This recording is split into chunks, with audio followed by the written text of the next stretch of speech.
too. Me too. Actually, it's the Oh, cheesesteak? grill. Grilled right in front of you. It's a Jersey Mike's thing. Best Friends Animal Sanctuary in Kanab is open daily for free family fun. Take a tour, volunteer, hike a trail, or bring home a new best friend. Visit Best Friends today for magical memories that'll last forever. Welcome to the Back Nine. We bring the world's best courses to you. Elevate your game at any time with 24/7 access to top-tier golf technology and expert PGA instructors available. Back Nine Golf is a place to improve your swing for all ages. Join us today. Scooter's Coffee and Hurricane is the best way to start your day or get you through your day. From breakfast sandwiches to cinnamon rolls to amazing smoothies and, of course, coffee. Anytime is a good time to sip and smile. Scooter's Coffee, open 7 days a week. You could wander around a warehouse store forever and never find the one thing that could make all the difference. A helpful face? Now that's something to consider. Everything your local Bucks A stands for is written on our faces. Welcoming, neighborly, knowledgeable. When you're in need of a helpful face, visit one of our 3 Southern Utah locations.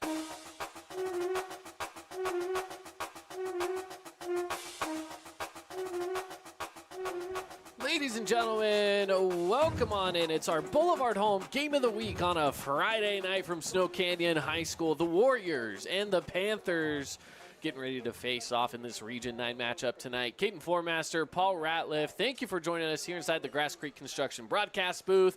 Paulie, we've got ourselves a great game tonight between the Warriors and the Panthers. Yeah, we got a big one on tap tonight. Really excited. Been looking forward to this all day, Caden. In the jungle, one of our few games we've done here all season long. So, Kane, only 3 home games all year. So, I'm glad we're here to see a really hot Pine View offense. Levi and Brock connected for 5 a week ago, and Snow Canyon came out with the big win over Desert Hills. So, these are 2 hot teams, and we're due for a really good game under the lights tonight. We are, and as you mentioned, yes, one of only a few home games for the Snow Canyon Warriors. 3 total. That's not a lot when we're talking about the length of a season and you only get 3 at home. Yeah, that is a little unfortunate. The thing is, they just played a very, very long preseason, pre-region season, we'll say, on the road. You know, they were in Las Vegas. They were Arizona. up north. They were in Arizona. I mean, they're all over the place. So the fact that they have traveled all over the western United States to go play football, and now finally back home, I know that these fans are hungry for some football here at Snow Canyon High School. We'll, of course, be bringing you the action tonight wherever you're watching, whether you're here in southern Utah or abroad somewhere else. We're just happy that you're joining us on the broadcast. Tonight's broadcast is brought to you by Bucks A's Hardware. Think Bucks. They have 3 southern Utah locations. Go check their 3 southern Utah locations out if you need anything from lawn and garden to ammo and anything in between. Think Bucks Ace Hardware. All right, let's talk some of the keys to the game as we hop on into pregame here between Pineview and Snow Canyon. Both of these teams playing really well. You could even say that both of them have already exceeded expectations as they were kind of in the middle ground, maybe even lower on the preseason polls. Yeah. Both have really good hot starts, though, to start this season. Absolutely. I think for Snow Canyon, the 2 keys that I'll give out are get Parker Olson in the rhythm early. I mean, he's a first-year starter, a guy that is quarterbacking this team. We were hearing Brody Lounsbury all off season. Parker Olson takes the reins and really runs with it, but he's still a young quarterback that doesn't have a ton of starts, so I think that short passes, running the ball, getting him outside the pocket, whatever it may be, will be a big key for Snow Canyon early in this game. And also for Snow Canyon on defense, every stop is what I'll call an epic stop against an offense as elite as Pineview this season. And they're running particularly hot right now. You know, just mentioned Brock Harris and Levi connecting for 5 touchdowns against Dixie a week ago. So any stop, that means a turnover, a 3-down, 4-down, or whatever stop can get them off the field will be the other key for Snow Canyon, because Pineview wants to make this a track meet. They want to get up and down the field. They want to score a ton of points. And Snow Canyon, a little more methodical. They want to run the ball. They want to try and go on longer drives. So I think the stop's super key tonight, whether it's a pick, interception, 3-down, 4-down stop. I just think that needs to happen for Snow Canyon. Absolutely. Going to take a break. National Anthem coming up for you here on the Fan Sports Network. Nets on Fire is the place to hoop in Southern Utah. Elevate your game with group or individual training with elite coaching. Hustle to netsonfire.org to learn more and see why so many rising stars hoop at Nets. Nets on Fire, building champions on and off the court. Flynn Group plays to win. From commercial to residential projects, we deliver the total building envelope. Roofing, glazing, and architectural metals. Championship quality every time. Flynn Group. We've got you covered. Did you know that St. George News has a new app? Download the St. George News app today and stay up to date on everything happening in Southern Utah. Get instant notifications on news, weather, sports, and more. Download the app today and get your local news now. Aloha, sports fans. It's Boo and Nick from Honolulu Grill. Come get a taste of the islands. Try our famous Kahlua pork or tender teriyaki chicken, and you'll love our mac salad and sweet sauce on your rice. Don't forget to try our original Kava 8 at Honolulu Grill. It's game time. Everyone loves local sports and, of course, loves ice cream. And the best ice cream on the planet is Handel's Homemade Ice Cream. Open late every day of the week with dozens of delicious flavors. So after your favorite team wins, head over to Handel's to celebrate with locations in St. George, Layton, and Woods Cross. You could wander around a warehouse store forever and never find the one thing that can make all the difference. A helpful face? Now that's something to consider. Everything your local Bucks A stands for is written on our faces. Welcoming, neighborly, knowledgeable. When you're in need of a helpful face, visit one of our 3 Southern Utah locations. Today's game is brought to you by Boulevard Home, Finley Subaru, House of Jump, Bucks Ace Hardware, and City of St. George Recreation.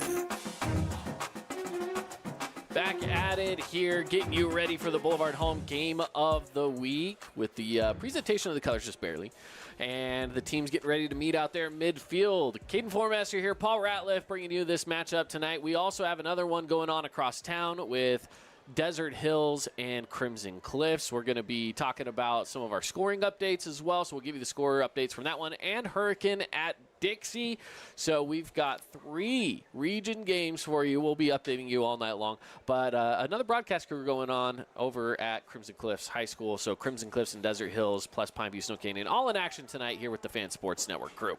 Should be a good slate of games for you. And looks like we got the Snow Canyon Warriors getting ready to run out onto the field after the national anthem, getting you all set up. Plus, again, we've got both teams' captains lined up on either side of the field ready to go meet at midfield. In today's action, though, we're talking keys to the game. Let's get back on into it. What are some of the other keys to the game here for us, Paulie? Yeah, we did Snow Canyon. Let's jump into the Panthers here. Pineview, I think that this is kind of a low-hanging fruit, but I think it has to be said after a 5-touchdown game. Feature Brock Harris, even if it seems like you're forcing it. He showed all the skills. He played angry, and he showed everything that he's going to bring to Provo during that 5 TD performance, and I think you ride the hot hand. You continue to feed him because he will be a guy that can elevate this offense to even another dimension, another level. And then defensively for Pineview, they've been better the last couple weeks. They've been better. They held Dixie to a low output. Eliminate the chunk plays from the Warrior Arsenal. We saw them connect on a long pass against Desert Hills for a touchdown. If they can make Snow Canyon methodical and run the football, I think that they can just keep scoring and make this a track meet. That plays into Pineview's hands. So I think they want to eliminate the big plays for the Warriors and make this a 3-yard and cloud of dust game from their offense. Absolutely. I think you're right about that. I think that that making sure to push the tempo is a big part of this game. I will say this. Pineview's defense has been allowing a lot of points this season. They've started to get a little bit better at it. They're getting better week by week. But I would almost expect that this could be a very high-scoring game. This could be. If this is a game where it's 35-32 by the end of it, I feel like that would be exactly exped. That's right. Now, I'm not saying it's going to be, but it very well could be. It very well could be. So a lot to expect in tonight's matchup here. Yeah, I think we're primed for a huge offensive output under the lights tonight at the Jungle, and we see the Warriors about to take the field. Pineview is already on their sideline, and we got 3 minutes on the clock. The anticipation building, the crowd is busting in the stands almost on the Snow Canyon side. That's really filled up nice. So they're really ready to have their Warriors back home playing in front of the home crowd tonight. And you can tell the atmosphere is infectious here. So cannot wait. It's homecoming. You a know? little homecoming spirit. We had homecoming last week. We were at Hurricane High School for their homecoming. We got it again here this week for Snow Canyon. So it's homecoming season. So whoever our homecoming royalty is, first off, congrats to them. I'm sure that'll be announced at halftime. And all the homecoming festivities, the kids getting ready to go on their dates tomorrow, go out to the dance, all that fun stuff. I mean, let's be honest, homecoming week is probably one of those for the kids at least and the students. It's one of those memorable weeks of the year, right? Yeah. You know, you have every day at school, maybe you have like a different themed day, right? And so this has been a build-up all week long for the Warriors as a student body and as a fan base. So it's always fun when you have these homecoming games to just cap it off, hopefully with the win for their student body, right? But Pineview, they've also said, even on the morning show today with the drive, they said there's nothing we love more than getting a win and disrupting homecoming. That's right. You know, they want to disrupt a little bit. That's right. So as much as, yes, Snow Canyon's looking to win at homecomings, Pineview's still looking to disrupt that. Yeah, I mean, we had Brock and Levi on, and Brock was pretty forthright as we see the Warriors getting ready to take the field here. We've been wondering what we were waiting for. Let's see if Andy can pan up and get that helicopter for us. It's pretty high up there. They flew right on by. We just missed it. She tried her best. They're going to come back around and drop the football for us at midfield. So we'll see if we can get that on the camera for you. That helicopter is going to pass back on over here. I don't know if you probably didn't even hear it on the broadcast, but we tried to catch it on the camera. We'll get there. We'll get to it. Yeah. As they're going to circle back was around. there. The effort was definitely there. I'm not going to lie. I was like, what are we waiting for? Everyone's just standing around out there on the field. So I'm not exactly sure at the time. No one had told us they were dropping a football from a helicopter. So we were sitting here like, what are we waiting for? Let's start a game. We're just chit-chatting football, but we are going to be waiting for this helicopter. There it is. Check it out on the screen. Coming on in. Beautiful shot. There we go. We got the helicopter ready to drop the football. Mascot underneath it. Football away, and it's blown all the way down past the 30-yard line. It's going to settle in at the 25. The most dramatic ball entry to the field I've ever seen from a helicopter above Warrior Field. This is amazing. What a start here. We haven't even had a play yet. We've already got fireworks already. We do indeed. We love this. We've got the mascot's shield in the way. They had to toss that to the side. And now the players are going to meet at midfield. We've got some captains on either side that are going to meet up and get this game underway. As we're wrapping up the pre-game festivities for you, want to thank some of our great local partners like Mountain Mike's. We're looking for our Mountain Mover of the week, and every single week it's always somebody that has contributed a little extra to the team, but maybe they just don't get the recognition that they deserve for it. But either way, they're moving mountains, and so we're looking for someone that's the Mountain Mike's Pizza Mountain Mover of the week. And so, we're looking to recognize some athletes. Yeah, that's an awesome award. I know Tanner Matua from Hurricane won the award. Coach Cowan talked about how great a teammate he is.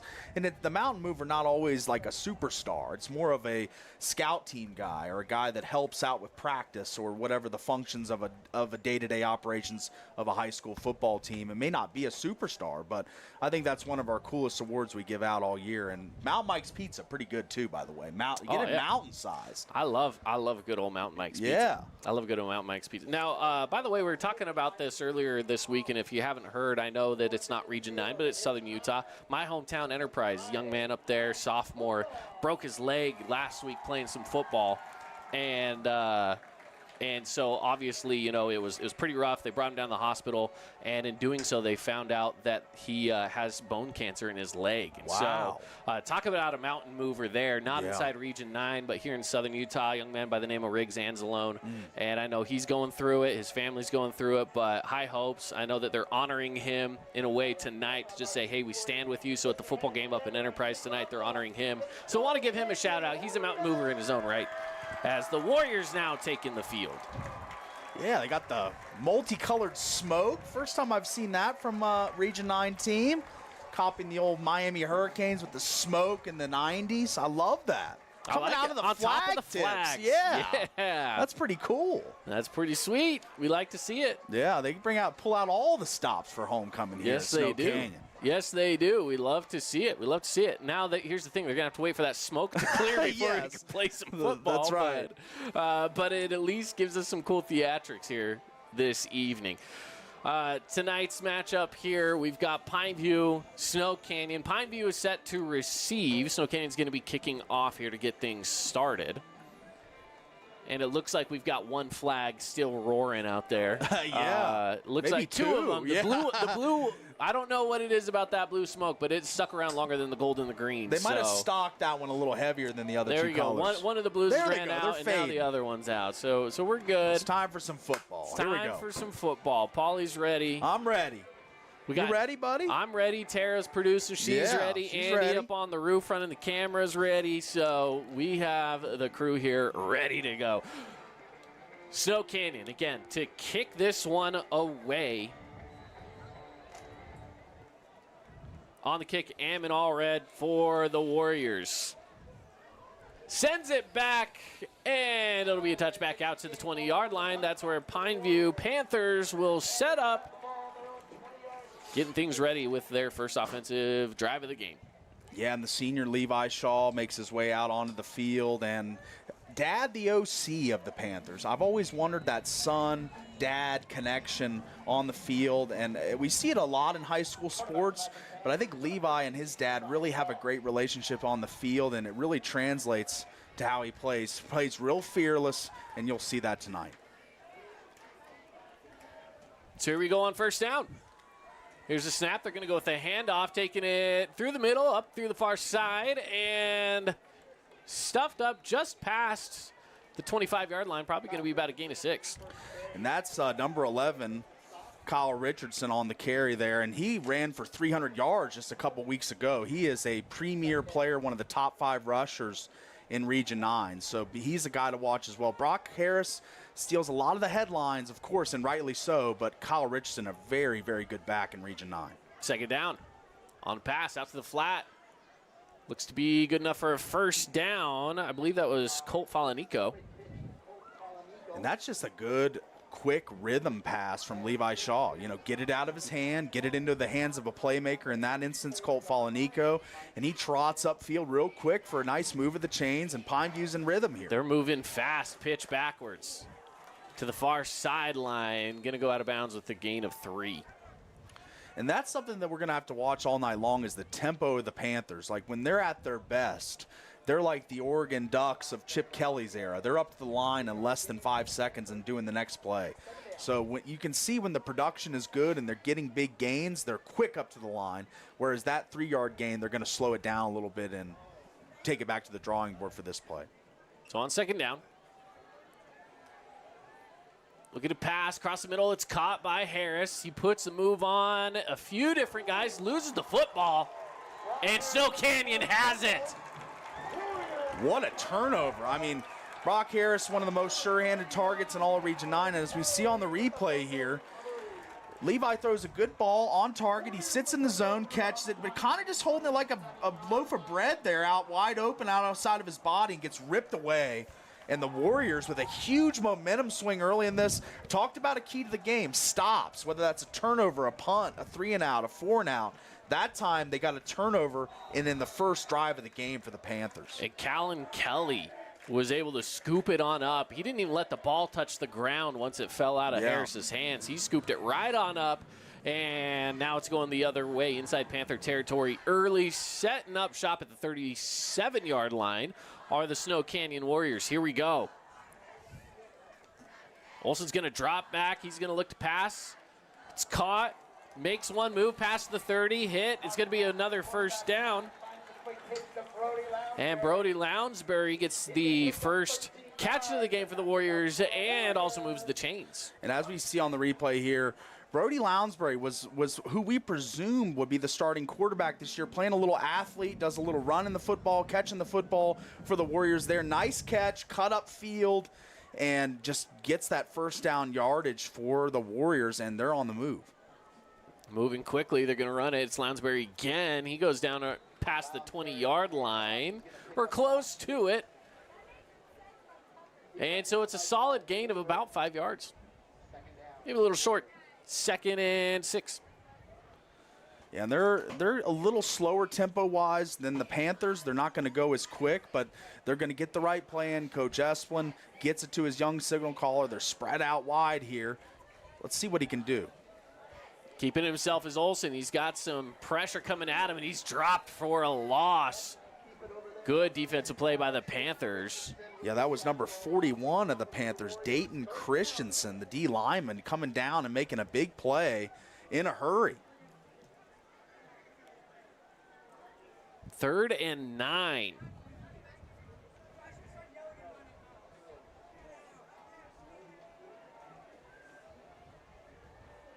Looking to pass.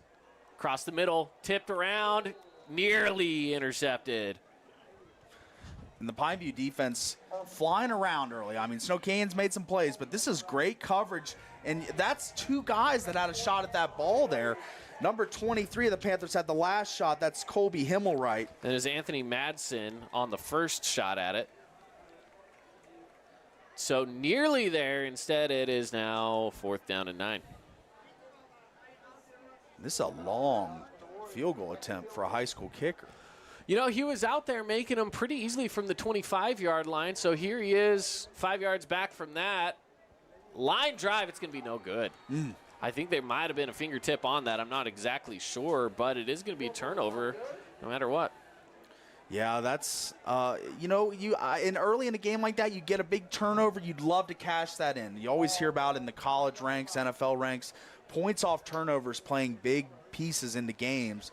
And that could have been the Warriors drawing blood first, but instead the kick is missed, and Panthers back out on the field offensively.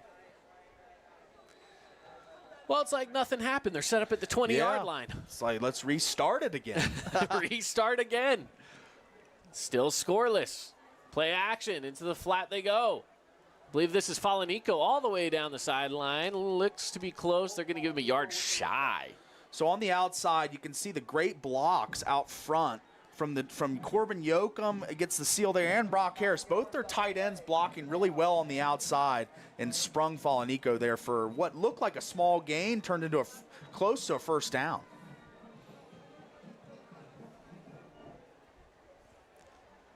Shaw with 3 receivers near side. Harris is going to go in motion to the other side, split receivers. Looking to pass. Pressure coming at him, and he goes down hard. Easton Nowatzki. And Nowatzki, one of the defensive focal points but you can see right here, Brock Harris goes in motion, and Levi Shaw is going to be kind of locked in on him as you see his helmet turned towards Brock Harris, and he kind of like locks in and doesn't go through his progression there. So takes the sack. Easton Nowatzki, great play there for the Warriors.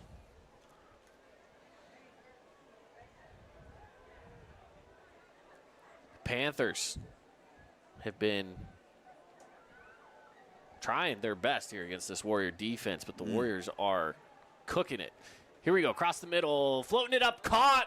Falanico just enough for a first down. And that beautiful loft on that ball from Levi as he runs to the sideline here.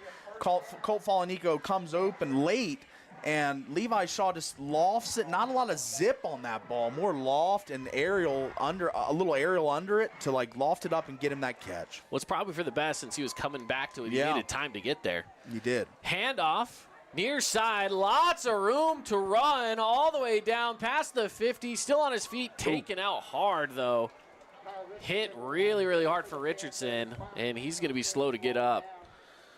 And we see here on the outsides, Brock Harris, known as a receiver, as a guy that loves to get out and make catches, make plays, but he is a tenacious blocker, and he dug in there to spring Richardson. Ooh, and Richardson is not good. He is down right at midfield.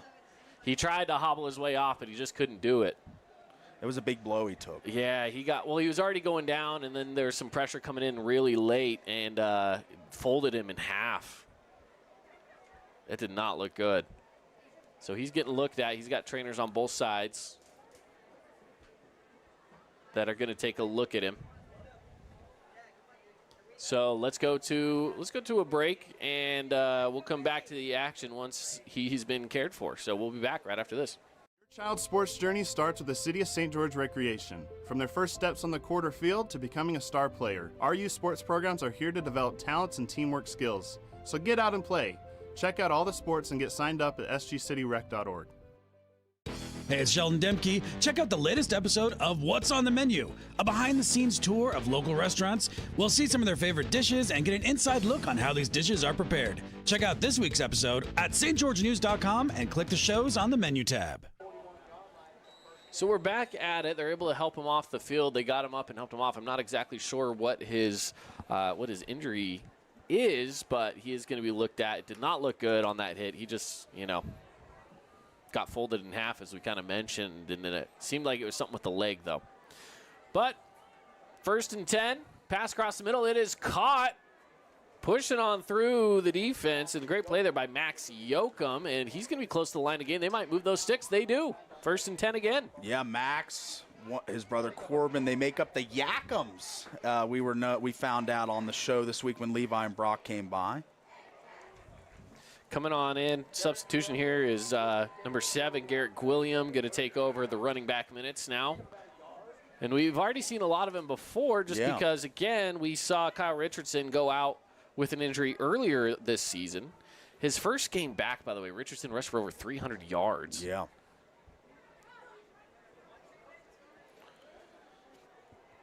The weaponry for Pineview on full display. I mean, you never know who's going to be the guy producing for this offense, and so many weapons. Look at the pass. Going to go deep down the side. Caught. Brock Harris. And his helmet gets ripped off.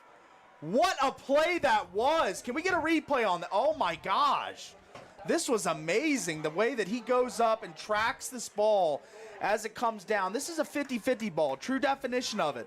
And it is, the defender's back to Harris, and he's still, his helmet ripped away, and he still makes the one-handed grab.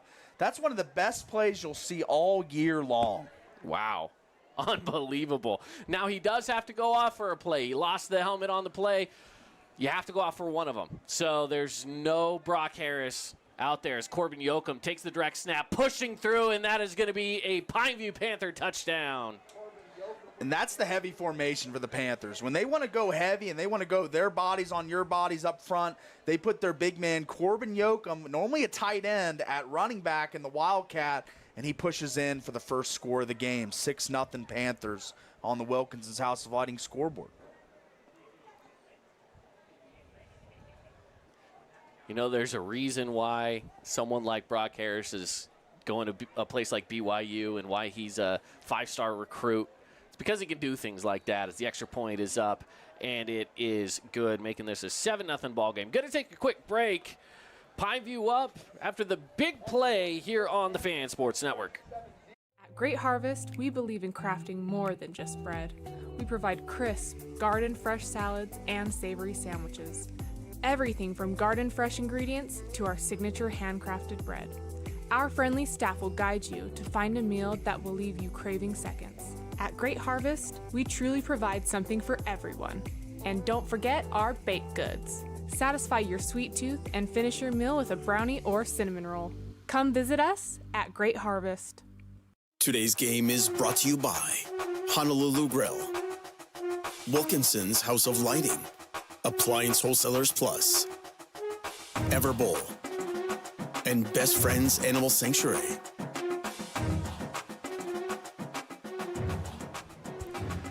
Back at it here. We're getting ready for the Warriors to receive the ball for the first time on a kickoff. They did get the ball from a turnover where they were able to strip a fumble away from Brock Harris. They brought it in and took it back down the other way. Missed a field goal. Yeah. Couldn't get that to go. So it was a turnover on downs, but here they go again on the kickoff return, and it's a great one past the 30, the 40, and going to run out of bounds in front of the Panther bench. What a play by Brett Beathers. Yeah, what a return this was, and it's blocked up beautifully by the Warrior kick return team. As you see, there's no wedge anymore, but this is an effective spread that they do. They spread out wide, take on all the pursuers of Beathers, and he gets a nice seam and goes for a long way to give good field position for the Warriors to start this drive. So they'll start things off in great field position at the 45-yard line. Yeah. Fantastic return for the Warriors. Ideal setup.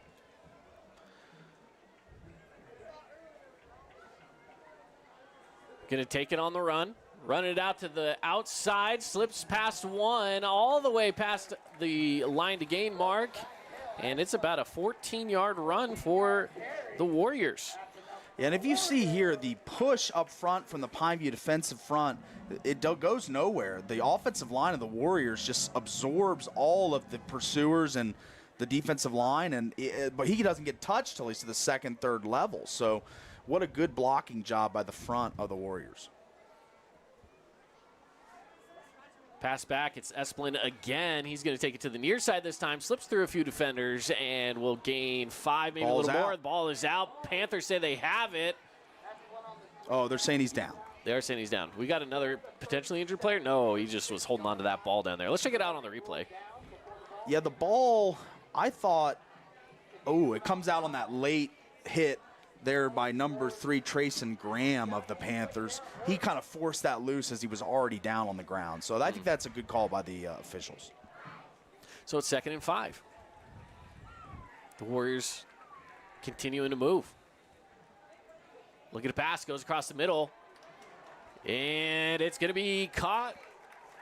Good play by Milo Entz.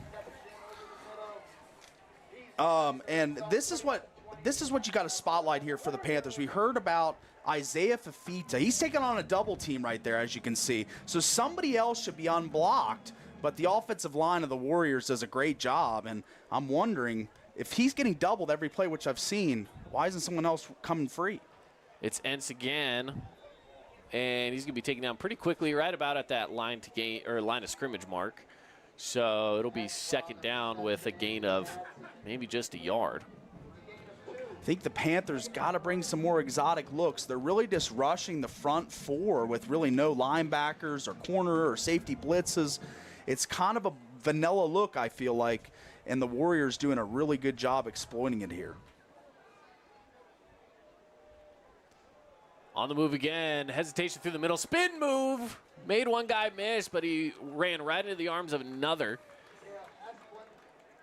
And it looks like he's going to be about a yard shy. This is what I'm talking about. Up across the front, these are the only 4 guys that are pursuing the backfield. I mean, everyone else is getting blocked up by linemen going to the second level. So it makes it really tough to get negative plays or no gain plays for this Panther defense when everyone's blocked up so well by the Snow Canyon offensive line. 3rd and 1. Keeping it himself. Olsen pushing through. He got the line to gain, but not by much. The Panther defense got there quickly. Melosi Moores. And Melosi Moores, the defensive captain for the Panthers, plays with a lot of fire. He was featured in my Friday night spotlight this week as he's a guy that gets double-digit tackles, I believe, 3 times this season. So he's a guy that really is a driving force of this defense, leads by example, and can be a vocal leader as well. Look at a pass, dumps it off across the middle. It is caught past the 5, pushing towards the end zone. Going to be short. Isaiah Thompson's just about there. So right here, you can see he's wide open, Thompson, right there. And the blocks, as we see the play, you see the lineman pursuing out, and he cuts in on the tunnel screen action to get a nice gain all the way down inside the 5-yard line. So here we go on 2nd and goal.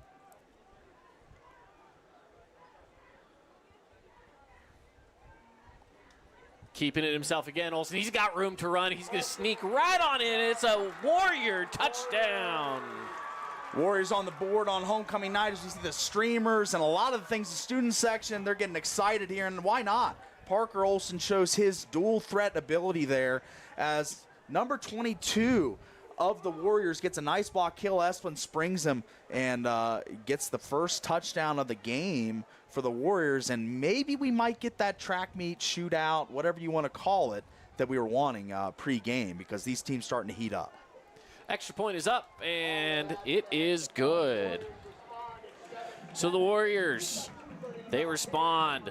Tied ball game. 7-7. Homecoming for Snow Canyon. We'll take a quick break and be back right after this. Hi there, Dr. Cody Johnson from Johnson Pediatric Dentistry. Just like any good sports team needs a game plan, your child's dental health needs one too. Call us or check us out online. Don't forget to ask for our new patient special. Johnson Pediatric Dentistry, keeping your kids' teeth in championship form. As a local business owner, it's important to get the word out about your business. More people equals more revenue for you. Get your business in front of over 160,000 people in southern Utah each week with St. George News. Contact St. George News today. So the Warriors get on the board, and we've got ourselves a tied ball game here. Yeah, we've seen both teams go on some long drives to cash in here, as the Warriors started at the 45. Good field position, albeit, but still were able to go mount a nice drive to tie this ball game. And now we see the hot Pineview offense fresh off that first score of the game. And, man, who did they get involved on this drive? It's kind of like for KJ Boyer, it's just an arsenal of weapons he can decide to choose from, whether it be one on the shelf tonight, and we hope everything's good with Kyle Richardson as he was injured earlier in the game, but Garrett William speaks to the depth, the guy that played last year for the Panthers and played meaningful snaps. You've got him in the rotation to take the steed of Richardson. And here he is on this play, puts a stiff arm on, but gets wrapped up at the ankles by Porter Hutchings. And a different back. He's going to be a speedier, scat back style running back. He's not going to be as powerful or as forceful as a runner as Richardson, but Snow Canyon didn't prep for William most of the week, of course, assuming Richardson would be the starter. So maybe a different look that the Panthers can throw at the Warriors with William in the game.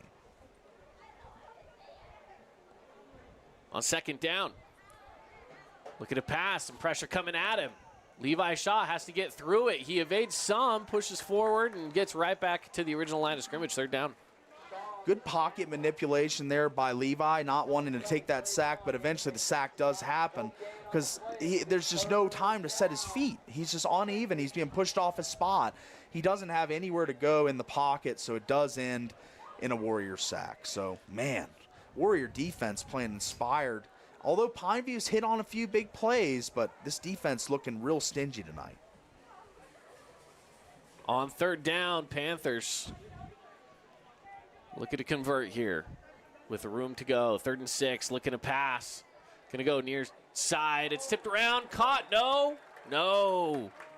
He almost had a second chance at it. Again, this was Max Yoakum. And Porter Hutchings on the coverage, man. This is great closeout speed there to the sideline, deflecting that ball away. That ball was in the air. It looked like a probable catch to me, and the closing speed of Hutchings to make that play was incredible. Forces a Pineview punt. First punt we've had tonight. Yeah.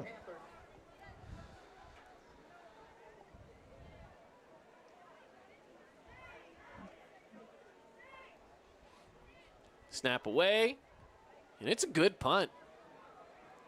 Lands at the 45, and it'll roll all the way down inside the 30-yard line. Snow Canyon offense getting ready to take the field again. The defense did their job, 3 and out. Yeah.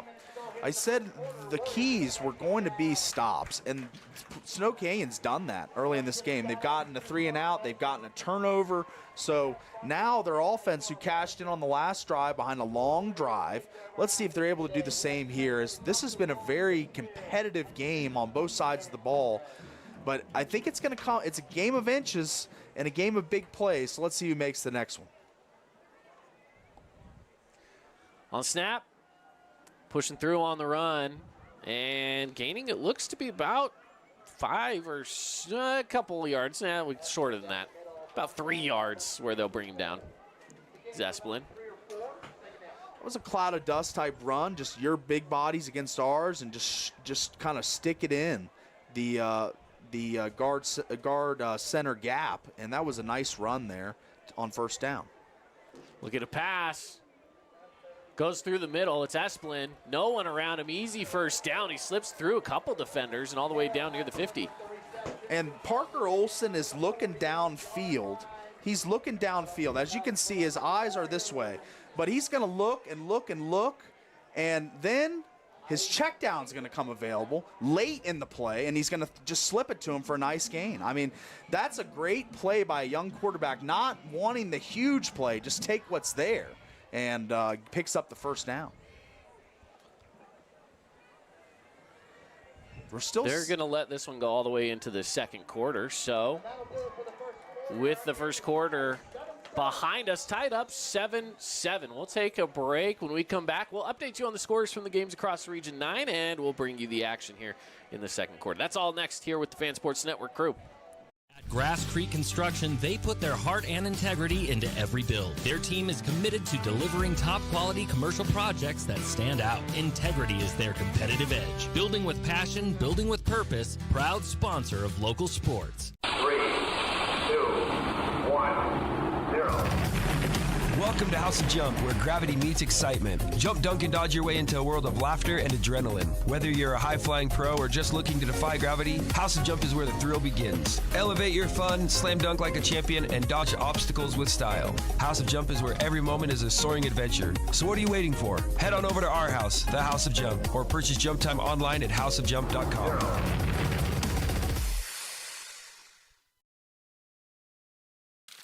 Oh, hello, Italian nightclub from Jimmy John's. Ciao, freshly baked bread piled with Italian-style meats. Hey, hand-sliced veggies. Am I obsessed with this sandwich? Yeah. So what if I am? Jimmy John's. Order online or on the app.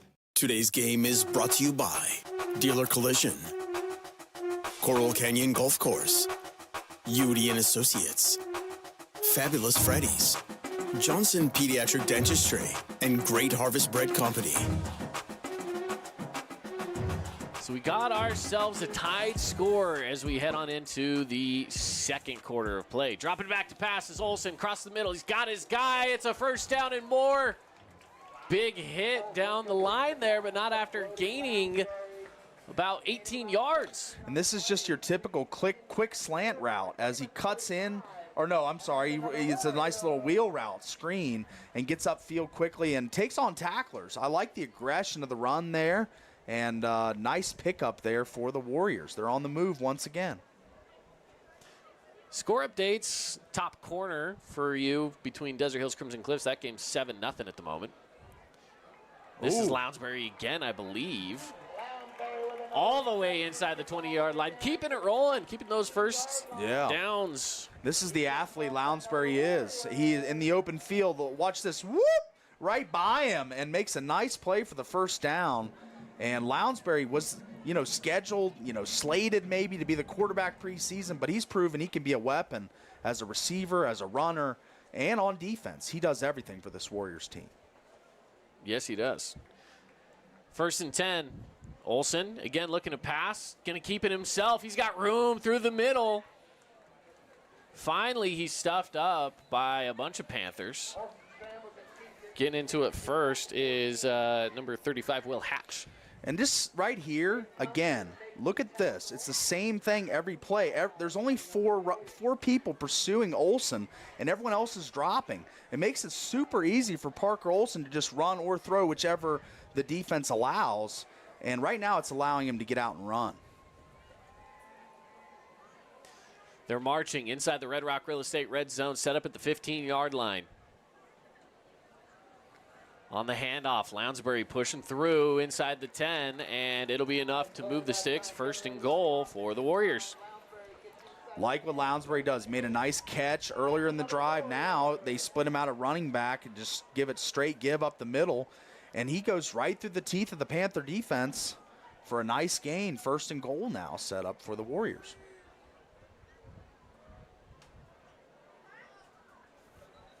And there's going to be a flag. Pretty clean game thus far. We haven't seen many flags. I mean, that might be, is that our first one? I believe so. False start going against the offense.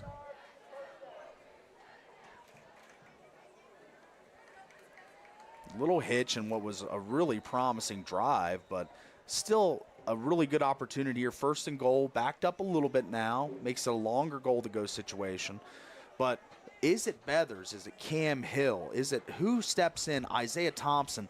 Who makes the big play in a game where offense is going to be what drives the bargain here? You need to make big plays in the red zone.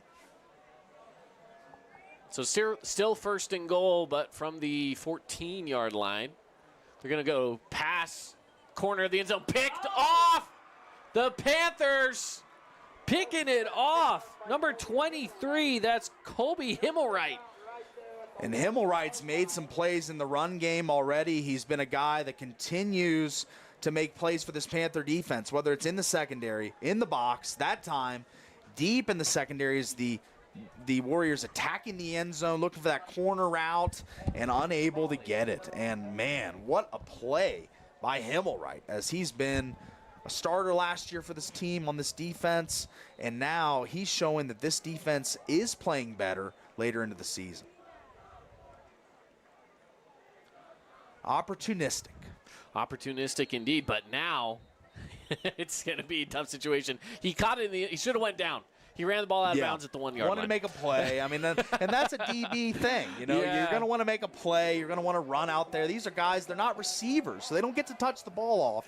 No, but it does set up a very difficult position for the Panthers. They're going to even take a timeout here, which is fine. They can they'll take a timeout, and we'll keep things locked in right here through this timeout for just a moment while they figure out what they want to do. It is a long field to go, 98 yards of a field to go. In fact, so not ideal, not easy. It'd be the drive, you know, the 98-yard drive, how they script it up in the movies. You know, that's the 16-play, long time-consuming ending in a score. Or with this Pine View offense, it could be two explosives and they're at the 10-yard line. So they can do it both ways. They can attack you with the run. I know Richardson out for the game, presumably. William takes his spot, but they've got Falanico, they've got Brock Harris, they've got Levi Shaw, they've got all the weapons. So let's see how they attack this 98-yard field in front of them with the play calling here from Coach Shaw. They're going to go through bursting. Ooh, going down on the legs. That's always tough to see. Max Yoakum going down. And it is Corbin Yoakum on the play. He's going to get enough for the first down, but, man, he folded up his brother. Yeah, he did. The little brother-on-brother harm there, but still, I mean, Yoakum, it's referred to as the Yakum, so I'm sure he's no stranger to contact. He's doing it again on the keeper. Snow Canyon was ready for it as well. Let's check out the replay here. Do we have the replay on that one? I want to check this out. You pause the replay. Look how much they stacked the box. They only had these two guys in the back. Yeah. They knew what was going on with Corbin Yoakum at the helm. It's the polar opposite of what the Panthers have been doing defensively, just keeping a light box, rushing four. Snow Canyon, you can see the aggression, how many guys they've got along the front here. 1, 2, 3, 4, 5, 6 guys. Bursting through, big hit. It's Gwilliam all the way down for a first down for the Panthers. And that's the speed Gwilliam has. You know, he's going to burst through this hole. He's going to wrap around the edge and cut upfield. There he goes. And that's a nice hit, but still, he'll take that because that's a first down for his team and keeps the sticks moving. Still tied game, 7-7. 8:27 left to go here in the first half of play. And William has nowhere to go, only 2 yards. Hutchings making another play there for the Warriors. He had that interception. Now he's back in the mix for, or not, he didn't have the interception, but he's made quite a few plays for him. And now the Panthers second and long here. They haven't gotten a guy we talked about in the pregame involved quite a bit yet, and that's Brock Harris. He had the one catch and the fumble, but William taking it to the far side, and he will pick up about 5 more. And they're moving it. It's a good run-pass option here, good balance. I mean, they really have implemented the run and pass game really well in this game, but I think that Levi Shaw, in this game, he's going to have to make some downfield passes, and I wonder if they dial one up here from Coach Shaw to Levi on the field. On third down, 3 to go. We got the students hopping and jumping. William taking it to the far side, easy first down and more. He goes out of bounds around midfield. A big hit. And that's been a popularized play in college football more and more now, trickling down to the high school level. The shotgun snap pitch out of the shotgun. It's a really effective outside running play, and we see William use his speed there to pick up a nice gain and take another big hit along the sideline. Takes it all the way to midfield. Conversations going on out there. I believe there was a flag on the play. Late hit out of bounds. So it was a late hit out of bounds. So they, instead of getting the ball at midfield, will get that 15-yard penalty, and so they'll set up at the 35-yard line. This is a good change of events here. I mean, you're on a promising drive, you're moving the ball really well, and then we've only had 2 penalties in this game, 1 false start and now the late hit out of bounds, and 15 yards is a premium in this game, so that is a nice little bump for this offense. Hasn't really looked like the well-oiled machine that we're used to with the Panthers offense. So let's see if they get this ball rolling here. They have 7, I'm aware, but it hasn't been like it was last week against Dixie where they were just lighting it up all night long. But not to say it can't happen. It's a fuse that can be lit at any time with this offense. Looking to pass. Shaw's going to go deep to the end zone. Jump ball, touchdown, Panthers. And the fuse is lit. There it is. Thought it might take a couple seconds for an explosive, but they do it the very next play. We're talking about it here. As Brock Harris, going to see him run his 6th touchdown in 2 games as he just high points that ball, and he's a grown man out there making a big play. I mean, that's just a simple athletic feat that not a lot of people in this region can. Just high point that ball above everybody and score 6 for your team, and Panthers up 13-7. Phenomenal play from the Panthers. Taking the shot downfield, looking for the PAT. And it's good. 14-7, Pineview back on top. Snow Canyon looking to answer when we come back here on the Fan Sports Network.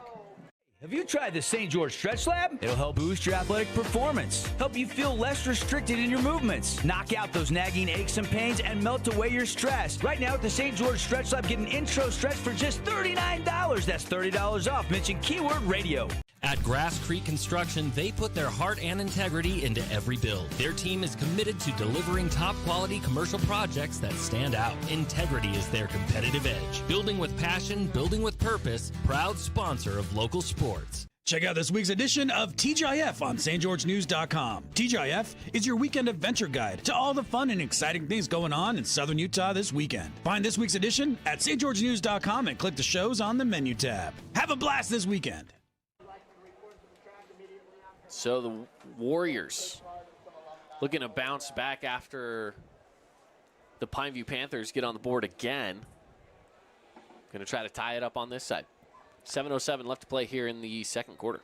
And Harris scores that touchdown, and he pretty much set up the 1-yard punch in for the other one. So Brock Harris still incendiary hot going into this game. He's really dialed in right now as a route runner, as a blocker. He's really showing what BYU is going to be getting in a few years. So Crimson Cliffs gets on the board again. That game's 14-0 over Desert Hills. They got an early score, a quick interception on like the second play of the game. They got in the end zone, got in just barely again. And then on the other side, Dixie with a safety finally gets their first points of the game. They were down 14-0, but now it's 14-2 over at Dixie High School. Got some intriguing games around the region tonight. Keep you updated. They send Esplin in motion. And it's a deep ball. No one around him. It's caught all the way down. Brett Feathers past the 20, the 10. Touchdown. Snow Canyon answers. And the explosives keep coming here as it's been quite the game of runs. Like we've seen spurts of offensive explosion, and then we've seen runs of just methodical play. But this play, there's just a blown coverage. There's nobody there for Brett Beathers, and that's an easy pitch and catch, and he houses that ball. I mean, what a play after you give up the score, and now you answer right back. An 80-yard touchdown pass. And it's a tied game just like that from one play to the next. We'll take a break, 14-14 when we return on The Fan. Hey St. George, this is Brian. I'm the new owner of your local Everbowl. Looking for a delicious, nutritious meal? Come to Everbowl. Our acai bowls are packed with superfoods to fuel your day. And it's where Region 9 sports fans fuel up. At Findlay Subaru, we win for our customers. From the first handshake to you driving off the lot, our team runs the perfect game plan every time. Score your next Subaru at Findlay Subaru, 1453 Sunland Drive, on the saving side of the freeway. So just like that, we are back with a tied game, 14-14. And the theatrics, right after I said the fuse can be lit at any time for the Panthers, they score on the next play, and then Snow Canyon says, hey, we want to stay in this ball game here. We're going to hit on our own explosive play. And we're knotted up at 14 on the board. This has been a really fun game thus far. All right, puts it in for another touchdown. Panthers ball, their own 20. Well, now the Panthers looking for a response here. It's about swinging back in heavyweight battles like this where both teams are clicking offensively, hitting on big plays. So now it's Levi's turn. You know, Parker Olson just countered with a big blow, and now Levi in the offense. And who better to get involved than your best playmakers here? That's Yoakum, that's Harris, and that's Falanico. So let's see who he goes to. They're going to go with the handoff. And Garrett William on down for a gain of about 4. And it seems as if Snow Canyon selling out to stop the run a little bit, stacking the box up on first and second down, expecting run. And the play-action game could be deadly here for Pineview, I think. They're really trying to commit to stopping the run. Handoff. And stuffed up immediately, nowhere to go, loss of 2. That's Porter Hutchings again. He has been a focal point of this defense. Shoots through here as we see, just comes through number 3, or sorry, wrong button there. Number 3 in your screen. He's gonna find his way right to the tackle. What a play that was, coming from the second level. Yeah, huge play indeed, Porter Hutchings. Calling his name a few different times this evening.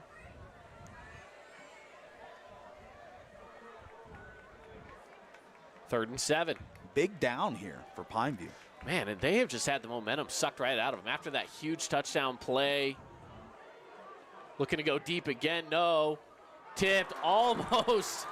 If that could have been a one-handed grab, it would have been another interception. That was Miles Randolph on the play, breaking it up for a 4th down. And looking for number 83. This is the first time I've seen Mr. Russell Jacobs into the lineup as another tall force for the Panthers. They got Yoakum and Harris and Jacobs. Unable to make the play there, but a lot of size out there for Pineview. Now the Warriors have sent 2 receivers deep for the punt. Here on 4th and 7. And it's a good one. Spiraling. Picked up at the 35-yard line. Cutting on through. And we'll go down just in between the 45 and the 50. Miles Randolph on the return. Really good field position, though, once again for the Warriors after they just connected on that deep ball. This is a hot offense back at work here. So, man, the Panther defense, I feel like has to bring more defenders. I mean, the Warriors selling out to stop the run and being really effective at it. And now Pineview has not really stopped the run at all tonight. No. So it's been a trouble for them all season. But let's see if they can assert more guys into the box, stop the run game of the Warriors, and make them a little more one-dimensional. As we have looks like a penalty here, holding. We do have a penalty indeed. Let's see what it is. So the kick was a holding call. I'm not exactly sure what number was on. I couldn't hear the official, but they're going to tack it on from the end of where he caught the football, which was at about the 35-yard line. And so they'll set up at the 25-yard line. So here comes the Warrior offense. Olsen bursting through the middle. Gain 6. And that's one of the most pressure-packed situations Olsen's had to deal with all night. He's really been able to sit back there most of the night and read a defense, go through his progressions. But that time, knocked off his spot, pressured, and had to move up in the pocket and go for a short gain. On second down. Again looking to pass is Olsen. Dump it off here across the middle. Easy first down for Esplin, and he'll get all the way past the 45. And this is going to be an issue, I think, all game. As we see here, 1, 2, 3, 4. Now watch the play. Now, those are the only guys rushing every play. I mean, it just seems as if they are only bringing 4 rushers, and Olsen's able to sit back there and pick apart the defense. So I think there needs to be a little more pressure on this young quarterback, or else he'll dice him up. He sends Esplin in motion, passes it off to him in the flat. Past the 50, and will go out of bounds, gains 6 or 7. And the Snow Canyon offense doing a little bit of everything. They love this behind the line of scrimmage, behind the play pass. It's almost a lateral, and it is a lateral as he goes and makes a nice play upfield, and the tackling it's tough whenever a running back running full speed, but got to wrap up and bring him down to the ground. He got a couple extra yards there on the play.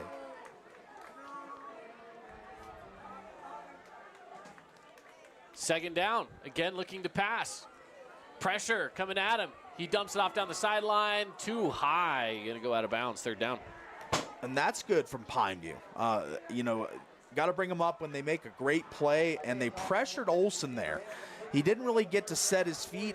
He was totally on the run on that throw, and now it brings up a big 3rd and 5. This Pineview defense, the offense been stymied a little bit. I don't think anyone would have expected that, but now their defense faced with a big situation where they can pick up their offense and get the ball back in their hands with a 3 or 4 down stop here. And how impressive, though, as Olsen looked. He just looks like a quarterback. Yeah. Here's he dumps this off to Lounsbury. Easy first down for the Warriors here. But Olsen's just calm, cool, collected, even with the defensive pressure from the Panthers. And it's not a lot of big plays. As this, there's multiple guys running long routes here, but he takes his check down last here as we see the play. Yeah, he dumps it off. Just easy, off. And then you have blockers up head. Easy completions. That's what he's majoring in right now. And if you watch, so actually it looks like we're going to be brought back with the flag, but still remaining third down. Going to be 3rd and 9. Penalty puts the Warriors back to the original line of scrimmage. So now this brings up a big play for the Warriors. Yeah, this brings another big play for the Warriors. But again, you look at what the Warriors did there. You try to pull that back, right? Yeah. But you had receivers upfield blocking for you. That's kind of what you want on that kind of play that we were talking about here. That's right. 3rd and 9, let's see what they do. Olsen's looking to pass. He's got pressure coming right at him. Has to get rid of it. Caught. Near the line of gain. Does he have it? I don't know if he does. Isaiah Thompson reestablished himself, but it's going to be, I think he's a yard shy. He's a yard shy. It's going to be 4th and 1. And we see here the pressure. Brock Harris, the edge rusher there, providing the pressure on Olsen, but the long arms of Harris, not enough. He gets it through the wickets there for a completion, and this is a big play in this game. They're obviously going to go here. 4th and 1. The Warriors looking to move it. 2:27 to go. Keeping it himself. No, he's dropped short. He's dropped short. Panthers will have the football. Malosi Moores, the defensive captain, as right here. He's going to come into your frame, and make a great ankle tackle in the open field. That would look like it was earmarked for a first down. Instead, Melosi Moores makes one of the better defensive plays we've seen from the Panthers in this game, just taking down an elusive runner like Olsen in the open field. I don't even think Parker Olsen saw him coming. Yeah. Olsen, the designated quarterback draw there, yeah. I believe, and he just did not see him coming. Dumped off, back into the game. Richardson, good to see him on his feet and moving. He went out earlier in this game hobbling off the field. He made it about halfway. He got taken down on the near sideline on Snow Canyon sideline. Went back down as he was trying to get off the field. But he's back here picking up 7 yards. Both these teams majoring in this play, kind of the lateral behind the play. It's kind of a newer age play that, like, the rolling pocket, you find a guy on the move, and it's been effective for both teams in this game. Second down.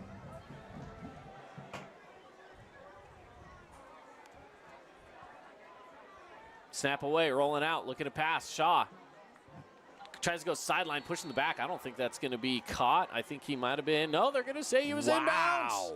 Let's see if we got that on the replay. What a play that was. This is a tightrope catch here, and the push. It looked as if the push was enough to force him out of bounds. Oh, but, he got it. He got The that toe one foot tapper. in. Wow, what a play. Oh, my goodness. Wow. Harris and Shaw's synergy is on another level right now. 6 touchdowns the last 2 games. They're really connecting well, and you saw it there. That's just also good field awareness, knowing where you're at.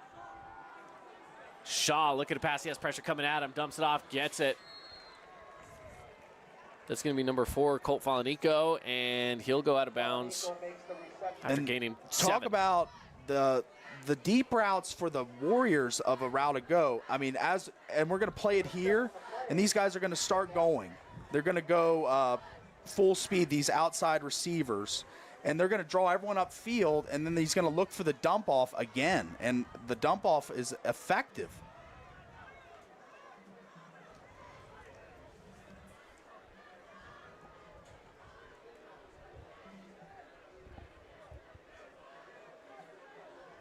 All right, rolling through. Dumping it up too high. The Warriors bring in a lot more heat than Pineview, and Pineview run-pass split has been really good in this game, so they're keeping the Warriors guessing. But Coach Esplin is bringing the heat. You know, he is bringing guys. He's trying to make Levi Shaw uncomfortable because he's seen on the film when you give Levi time, he's a guy that's got a high completion percentage, a great touchdown-interception ratio. He's a guy that can dice you up given the time, so they're bringing heat. This is Richardson close to the line. I don't know if he got there or not. On third down, they might say short. He's going to be close. I think. I think he's a yard shy. Wow. That's like inches. That's a big call. Okay, so we got another 4th down here. This time the Panthers are the ones looking to push through. Looks like they're moving the chains, actually. The far side official. Close. Yeah, all right. They moved it. We moved the chains instead. The Snow Canyon sideline over here, the fans are not too pleased. Not liking that call, but I think it was the right one. He was over the line to gain, I believe.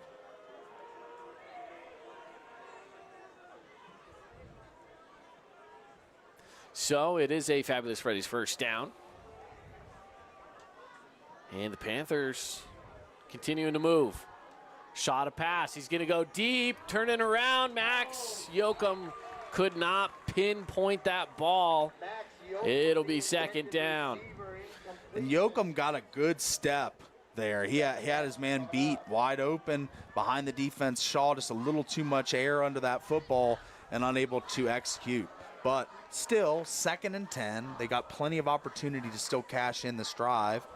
As play calling been really good, I feel like, from Coach Shaw and his son at quarterback. You know, there's synergy there. Those two know what to do in these spots. And let's see if a senior quarterback can make a senior play here as they're trying to get back on the board. 1:04 left here in the second quarter. Shaw will look to pass again. He rolls out far side, across the middle, high. It's caught by Brock Harris at the 15-yard line, and he gets first down, a little extra. And that's just Brock Harris following the eyes of his quarterback as, let's play it, and Brock Harris is going to come into this frame late. So he's going to be right here. You don't see him, but he's going to come right here, and he's going to follow the eyes of Levi Shaw, and they're going to meet for the catch here as we see him come into the frame late on your screen and make the play. Timeout was taken on the field as well. We'll keep it right here in the final minute to play in the first half. All tied up. Let's take a quick look across the region, see if we can get some of those score updates. As Hurricanes still remaining 14-2. And we've got Crimson Cliffs Desert Hills still 14-0 with our latest score updates. We do have some clips we'll be bringing you in the halftime show from Crimson Cliffs and Desert Hills. We'll bring you some of those. Still tied up here, though. Again, 14-14. What a game this has been so far. First half of play, all tied up, all evened up. We like that. We got the best game in town tonight. We got the best game tonight. This is the best one, and it's been the most dramatic. It's been the most fun to watch. I'm sure everyone in Warrior Field in the stadium tonight captivated. I know I am, because this was billed as an offensive shootout, but these defensives have proved that they make plays and they're opportunistic. So let's see what Pineview does here. I mean, they're in the red zone, a.k.a. the Brock Harris zone. So let's see what they can do here. They're going to go pass high, Brock Harris. Got another one. Indeed. Touchdown, Brock Harris. The Brock Harris zone as he finds his way into the end zone for the 7th touchdown in 2 games for these two. As, again, just high points it. I mean, there's not many people who got longer arms than Brock Harris, and he's going to be able to go up and reach out and grab that ball over you as he did on that play. And, man, Panthers offense, when those two are clicking, is one of the best in the region and maybe one of the best in the state when they're right. Extra point on its way. It is up and good. So make that 21-14.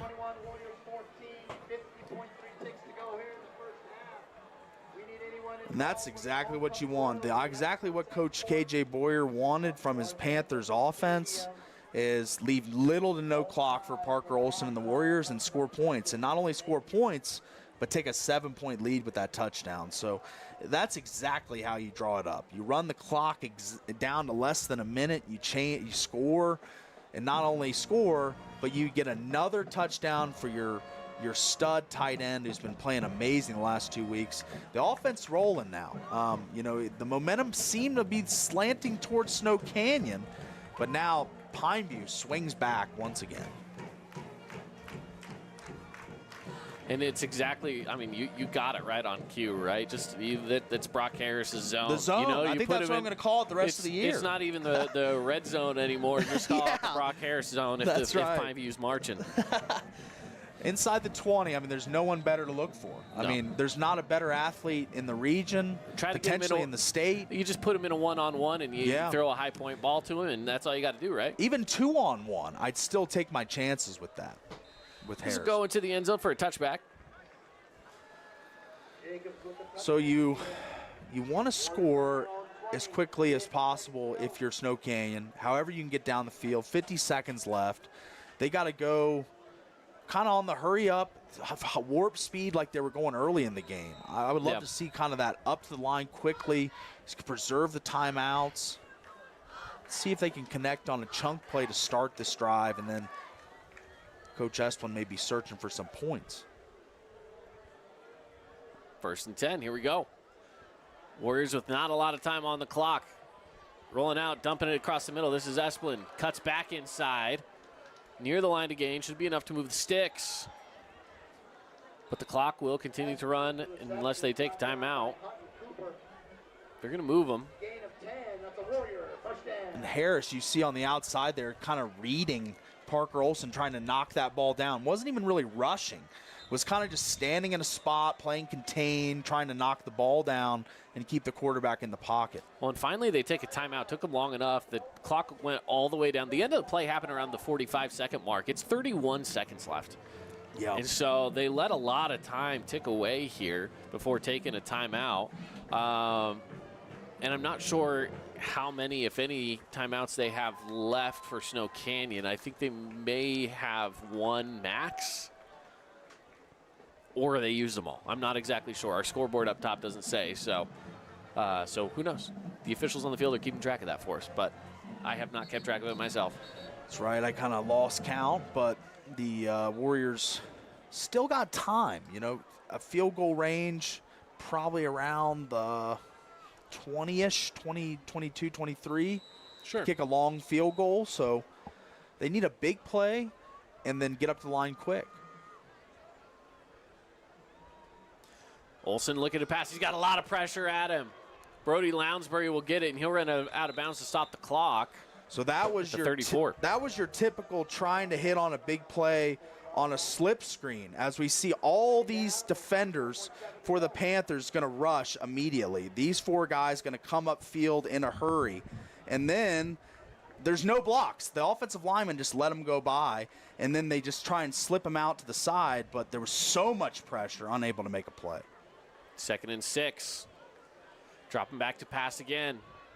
Steps up, keeps it himself, running through some pressure, slipping past a few defenders near midfield, and will go down at the 47-yard line. Snow Canyon must have had at least one more timeout left because they just took it. Yeah, they saved that one in their pocket, and now you're almost at the 50-yard line. All it takes is a couple big plays to really turn the fortunes of trying to get points before the half. And they're one more play away with 12 and a half seconds and a spike from getting in field goal range. So instead of running the clock out, taking a knee, being a little less aggressive, I like what Coach Esplin's done. He was conservative with the first play call, but the next two were more aggressive, and his quarterback, Parker Olsen, creates a big play for him there to give them a chance. They've got a chance to get 3 here. Or more. They could connect on a big play, yeah. We've seen a fair share of those tonight, big plays. Fireworks, if you will. So fresh set of downs, but not that matters with only 14 seconds left. Yeah. So here we go. Trips near side. No one in the backfield. Olsen's got pressure coming at his back. He dumps it off across the middle. Caught! No! Dropped it.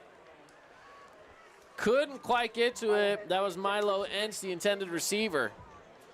Good ball here from Olsen, as got, again, a lot of time as he sits back in the pocket. Harris coming off the edge, but he steps up and feels that. And a great ball to Milo, but unable to make the play there for the Warriors, which probably would have put them firmly in field goal range. And now you have 2 plays total. Yeah. You basically are just taking a shot to the end zone here on 2nd down.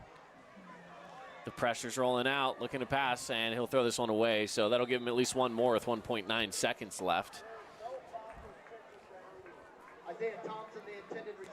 And we see in primo situations for the Panthers, you're going to see Harris out there. You know, he's going to be a guy he's going to be right here. He's going to be the defensive end on this side coming at you right there. Oh, I'm sorry I couldn't get him, but he's going to be lined up on the left and right end, switching, alternating, and providing a different look for the Panthers defense. I mean, we know him as the offensive star. He's signed to BYU to be a tight end, but when the Panthers need a play, they put in their best athlete on defense as well. On 3rd down, Panthers rush 4. There he comes. Oh, and they're going to get right to him. Got him. That's it. End of the half will end just like that. And Brock Harris around that edge. I mean, he is hard to defend. Those long arms, the speed, as he showed there, could probably be a D1 defensive end as well. Look at this bend as he's on the right tackle out there and just bends around the edge and sticks that paw out there and knocks down Parker Olsen. Yep. So that'll take us. At Grass Creek Construction, they put their heart and integrity into every build. Their team is committed to delivering top-quality commercial projects that stand out. Integrity is their competitive edge. Building with passion, building with purpose, proud sponsor of local sports. Oh, hello, Italian nightclub from Jimmy John's. Ciao, freshly baked bread piled with Italian-style meats. Hey, hand-sliced veggies. Am I obsessed with this sandwich? Yeah. So what if I am? Jimmy John's. Order online or on the app. Huge news! Sport Court has a brand new showroom and design center, and it's next level. See why so many are choosing Sport Court here in Southern Utah for top quality basketball, pickleball, and multi-purpose courts. Learn more at sportcourtofsouthernutah.com. Need an appliance or two? AWP's got you. Check out the remodeled expansive showroom, highlighting the cafe series with colors like matte black, matte white, and modern glass. Make your kitchen stand out. Come see the local boys at AWP across the freeway from the Bloomington Walmart. Hey, it's Luke with Udine Associates at American Family Insurance. At Udine Associates, we love insurance so you don't have to. With a quick call, we can get you an instant quote with the right coverages. My team of licensed agents are ready to help you with better insurance from American Family. Give us a call at 435-251-9102. Hey, it's Marco from Coral Canyon Golf Course inviting you to play the course with the best backdrop in Southern Utah. Make sure you get out and experience great golf for a great price at Coral Canyon. Visit coralcanyongolfcourse.com or call us at 435-688-1700 for your tee times. Need an appliance or two? AWP's got you. Check out the remodeled expansive showroom, highlighting the cafe series with colors like matte black, matte white, and modern glass. Make your kitchen stand out. Come see the local boys at AWP across the freeway from the Bloomington Walmart. From bold statements to subtle compliments, Wilkinson's House of Lighting will help you more fully enjoy all the different spaces in your home. Find us online at shopwilkinsons.com or come in and see what's new. 88 East, 1160 South, just off Main. Fabulous Freddy's is the locals' choice for a full-service car wash. It's fast. Have your car washed in just 20 minutes or less. Fabulous Freddy's always keeps it clean inside and out with 2 Southern Utah locations as well as in Vegas, Lehigh, and Sandy. Asphalt. It's not something we think about much except when it's in bad shape. At Holbrook Asphalt, we help cities, HOAs, and businesses avoid replacing painfully expensive roads and parking lots. To avoid the cost of replacing asphalt, you must effectively preserve it while it's still in good condition. University research has shown Holbrook Asphalt's HA5 slows asphalt aging by 67%. We make your pavement assets last longer, cost less to own, all while achieving higher property values. Visit holbrookasphalt.com to discover more. Create your own relaxing, comfortable space. Boulevard Home offers the guaranteed best prices on furniture, appliances, mattresses, and more. And buy with no interest financing. Shop Boulevard Home, because home is who we are. Local media has the biggest impact on your daily life. It's what's around you, what matters. And at Canyon Media, our goal is to deliver the very best in local entertainment, news, and media. From our award-winning radio stations like 99.9 Coney Country to Southern Utah's #1 source for local news, St. George News, Canyon Media, here for you. Hey, it's Luke with Udine Associates at American Family Insurance. At Udine Associates, we love insurance so you don't have to. With a quick call, we can get you an instant quote with the right coverages. My team of licensed agents are ready to help you with better insurance from American Family. Give us a call at 435-251-9102.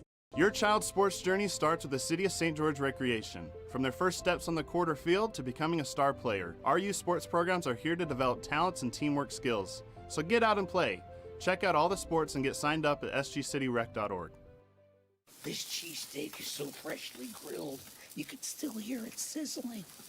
I can hear it too. Me too. Actually, it's the Cheesesteak? grill.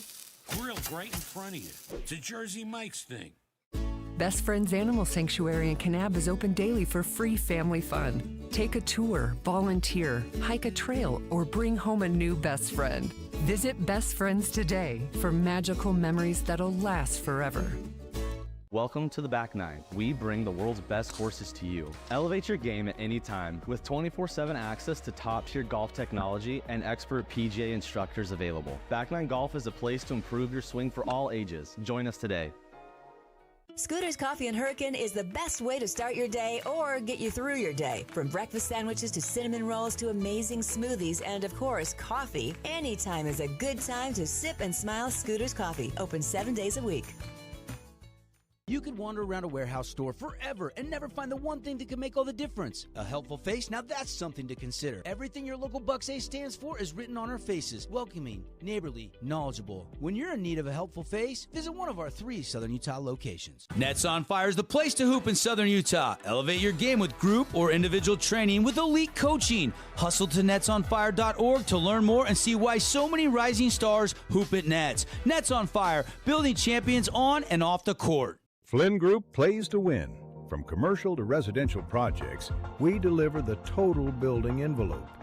Roofing, glazing, and architectural metals. Championship quality every time. Flynn Group, we've got you covered. Did you know that St. George News has a new app? Download the St. George News app today and stay up to date on everything happening in Southern Utah. Get instant notifications on news, weather, sports, and more. Download the app today and get your local news now.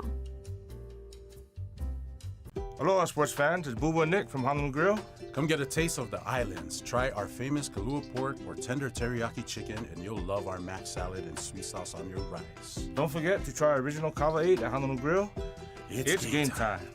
Everyone loves local sports and, of course, loves ice cream. And the best ice cream on the planet is Handel's Homemade Ice Cream. Open late every day of the week with dozens of delicious flavors. So after your favorite team wins, head over to Handel's to celebrate with locations in St. George, Layton, and Woods Cross. You could wander around a warehouse store forever and never find the one thing that can make all the difference. A helpful face? Now that's something to consider. Everything your local Bucks A stands for is written on our faces. Welcoming, neighborly, knowledgeable. When you're in need of a helpful face, visit one of our 3 Southern Utah locations. Nets on Fire is the place to hoop in Southern Utah. Elevate your game with group or individual training with elite coaching. Hustle to netsonfire.org to learn more and see why so many rising stars hoop at Nets. Nets on Fire, building champions on and off the court.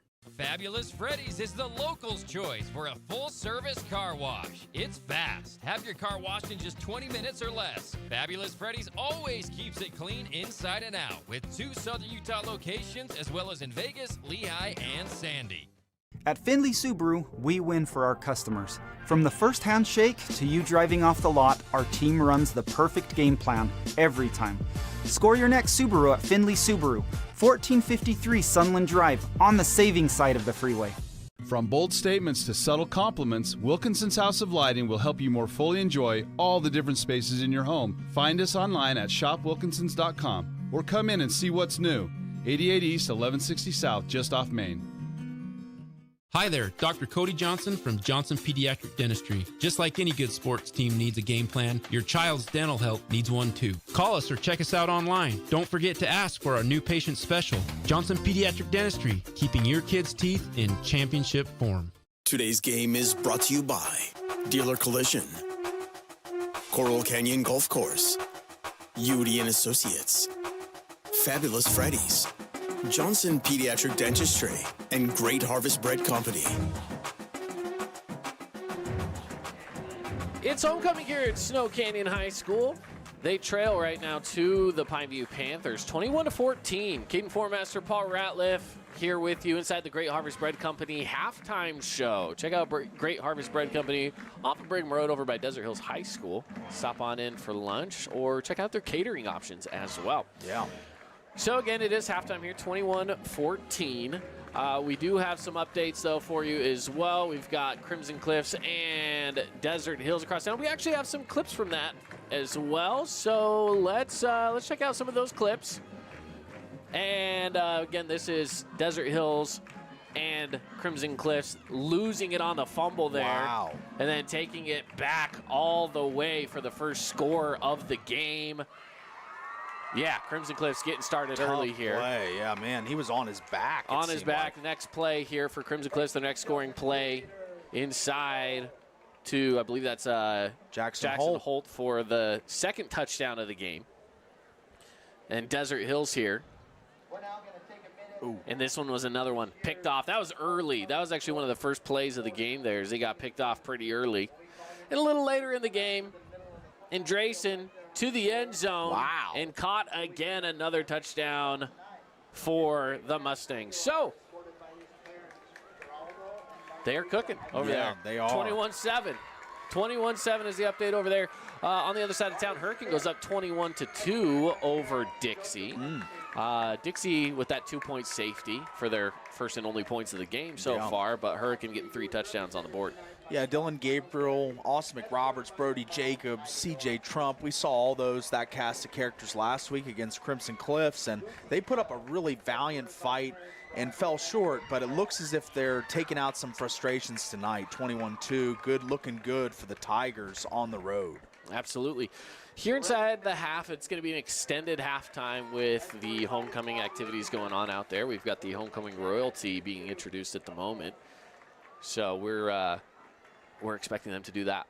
Earlier in the game, by the way, I had mentioned that we had talked about our mountain movers and whatnot, and I had mentioned how there was a young man at Enterprise, broke his leg, found out he has bone cancer after breaking his leg in the varsity football game last week. Well, he's at the game. He's in a wheelchair after having some surgery, and the entire team wearing pink socks as Cancer Awareness Night for the Enterprise Wolves. So that's kind of cool. That is. A little something special there. Community rallying, players, coaches, everybody rallying for him. That's awesome. Yeah. So that's kind of nice to see the community gather around. And that's what you do on with high school football, right? You get to see communities start to rally. And you see that on nights like tonight here with homecoming at Snow Canyon High School. The community getting together for homecoming tonight. Yeah, I mean, our side is packed here on the Warrior home stands. I mean, there's a lot of people packing the stands, being here tonight, as it's a big game, and homecoming, of course, adds an added flair to the ceremonies tonight at halftime, a little extended for us,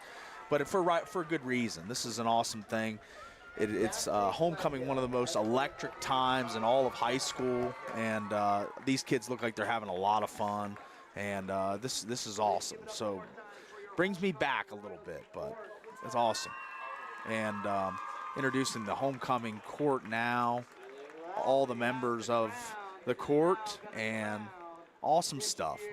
This is great for the Warriors to have such a packed crowd on hand for a night like this, and we're being delivered a great game, 21-14. Back and forth action throughout the night.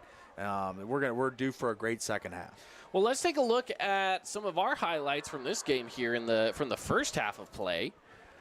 Some of the great highlights that we saw. Let's take a look back here. This is in the first half of play. Again, early on, Pineview Panthers, Brock Harris getting things started early and nearly making things messy as he loses the football. Snow Canyon's able to take it over. Yeah. Now on the other side of it, they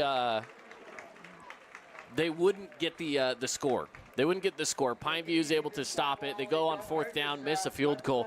And here they go again. It's Brock Harris. After losing that one on a fumble, somehow brings that one in, loses the helmet, goes down to the 1-yard line, and then it's Corbin Yoakum who goes and runs it in for the touchdown. And here he is right here, Corbin Yoakum, taking it all the way in. Now again, taking a look at some of our other highlights again as we go through. This one's Parker Olson on the keeper. And he takes it all the way in. By the way, I love the fired up SC in the end zone. You can see it through the field goal post up there on the screen. Awesome shot there. Absolutely. Let's check out another one of our highlights here. We've got, again, this was a deep, all the way down. Nobody around him for Brett Beathers. And it was an 80-yard touchdown pass. Longest play of the game by far for either team. Yeah, I mean, that was an explosive by the definition. I mean, just a massive play, a blown coverage, but still a big, big play for this Warrior offense. And then finally we had the last touchdown to help the Pineview Panthers go up. The Brock Harris zone. There it is. In the Brock Harris zone. High point and one for his second touchdown of the night. His 7th in 2 games. Yeah, he's on a heater for sure. Absolutely on a heater the way he's been playing the last couple weeks. And you got to give some credit to Levi Shaw. He's the one finding him out there. Harris does a great job getting open, but Levi and him on another level with their connection right now. Absolutely. All right, we're going to take a quick break. When we come back, more for you here from Snow Canyon High School inside of the Great Hearts Bread Company halftime show. This cheesesteak is so freshly grilled, you can still hear it sizzling. I can hear it too. Me too. Actually, it's the Cheesesteak? grill. Grilled right in front of you. It's a Jersey Mike's thing. From bold statements to subtle compliments, Wilkinson's House of Lighting will help you more fully enjoy all the different spaces in your home. Find us online at shopwilkinsons.com or come in and see what's new. 88 East, 1160 South, just off Main. At Findlay Subaru, we win for our customers. From the first handshake to you driving off the lot, our team runs the perfect game plan every time. Score your next Subaru at Findlay Subaru, 1453 Sunland Drive, on the saving side of the freeway. Huge news! Sport Court has a brand new showroom and design center, and it's next level. See why so many are choosing Sport Court here in Southern Utah for top quality basketball, pickleball, and multi-purpose courts. Learn more at sportcourtofsouthernutah.com. Kabuto's, St. George's #1 sushi and ramen bar. Student specials available Monday through Friday from 11 a.m. to 3 p.m. Make sure and give them a follow on social media at Kabuto Utah for weekly giveaways and local events. Kabuto's, St. George's #1 sushi and ramen bar. Student specials available Monday through Friday from 11 a.m. to 3 p.m. Make sure and give them a follow on social media at Kabuto Utah for weekly giveaways and local events. We love giving back to our community, and over the years, we have provided vehicles for families in need, supported local charities, and helped train our first responders. Dealer Collision, your place for collision repair. Your child's sports journey starts with the City of St. George Recreation. From their first steps on the court or field to becoming a star player, our youth sports programs are here to develop talents and teamwork skills. So get out and play. Check out all the sports and get signed up at sgcityrec.org. Hey, it's Sheldon Demke. Check out the latest episode of What's on the Menu, a behind-the-scenes tour of local restaurants. We'll see some of their favorite dishes and get an inside look on how these dishes are prepared. Check out this week's episode at stgeorgenews.com and click the shows on the menu tab. At Great Harvest, we believe in crafting more than just bread. We provide crisp, garden-fresh salads and savory sandwiches. Everything from garden-fresh ingredients to our signature handcrafted bread. Our friendly staff will guide you to find a meal that will leave you craving seconds. At Great Harvest, we truly provide something for everyone. And don't forget our baked goods. Satisfy your sweet tooth and finish your meal with a brownie or cinnamon roll. Come visit us at Great Harvest. Today's game is brought to you by Back 9 Golf, Ronnie's Mac Bar, Scooter's Coffee, Red Rock Real Estate, and Holbrook Asphalt. Back at it. It is homecoming. At the top of your screen, we got the golf carts rolling around with the homecoming royalty. And for some reason, the kids have taken the field. We've got children. We've got children that are out there playing some football. I guess that's the next form of halftime entertainment. Yeah. It's customary for basketball. You see the kids make their way on the court at halftime. Not normally football. You know, were you that kind of kid? Were you, let's go throw up some shots during halftime? So my high school used to do a thing at halftime where everyone, you could pay to get a shot from the half-court line for like $100 if you made it. So, yeah, I was always making my way down. Never made my way onto a football field at halftime, though. So these kids, they're trying to get a little pickup game going out there. Yeah, there you go. Yeah, there you go. on Warrior Field. I love it. Yeah, I'll be honest. That was never allowed at my school. There was no way that our principal and athletic director would have allowed a child to step foot on the field in the middle of a halftime show. Sure, absolutely. But you know same what? thing with my school. Listen, I love it. I think give the kids some room. Yeah, let them roam. Let them love the game out there. Yeah. It's fun. Yeah, let them go play. Let them have some fun. I'm not opposed to it. I will say at my high school, though, we did have a lot of extra grass around the field, outside of the field, behind the stands and stuff. And so that's usually where you'd find me with my friends, is we'd be back there playing some football all throughout the whole game. I never watched the game. So that's usually what we were doing. Well, here inside the Great Harvest Bread Company halftime show, 21-14. And across, they have a T-shirt cannon. The T-shirt literally went over this entire stadium. They're like, all right, we got to back that up. Apparently, the T-shirt cannon a little too powerful. It went into the desert. So, 21-14 here. Pineview leads, sending this one sky high, and it comes right back down on top of the cheerleaders. They got to figure out the gun. They got to figure out the gun here. Yeah, the guns hasn't been used The T-shirt often, cannon is struggling at the bottom of your screen here. Let's watch him do it. Boom, launched another one. Where's it going to end up? Oh, they got their heads up. That one went high. That might one have went gone high. over again. Yeah. Got to watch for our camera girl, Andy, up there. She might be in the firing range. She might come down with a brand new T-shirt. Who knows? Yeah, she could. Got the team getting ready to come Another one goes back out. up. Oh, and this one, it's that's going go sky back down high, the straight field. back down. The kids that are on the field, though, they're going to get it. They're going to get it. There you go. The Warriors getting ready to head back out here onto the field. They stop at the goal line before coming out at halftime. Again, halftime score 21-14. Cross Region 9, though, we got a few scores for you. Again, 21-2. Hurricane is up against the Flyers. And then Crimson Cliffs and Desert Hills, we got a score of 21-7 is our latest score update over there. So not too bad. We got some pretty good scores from Hurricane and Crimson Cliffs there. Dixie and Desert Hills trying to bounce back. Yeah, Desert Hills, obviously the tough game last week against this Snow Canyon team, and now a little bit on their heels, 21-7. They're down to the Mustangs. And Dixie, their offense just can't really get out of its own way right now. Only 2 points thus far. So they need some offensive explosion from Deacon Virgin, Tano Anzalone, and crew in the second half to get back in that game. And the score update's brought to you by Flynn Companies. Check out flynncompanies.com to learn more. Now we're going to take a quick break. When we come back, third quarter coming at you here on the Fan Sports Network from Snow Canyon High School.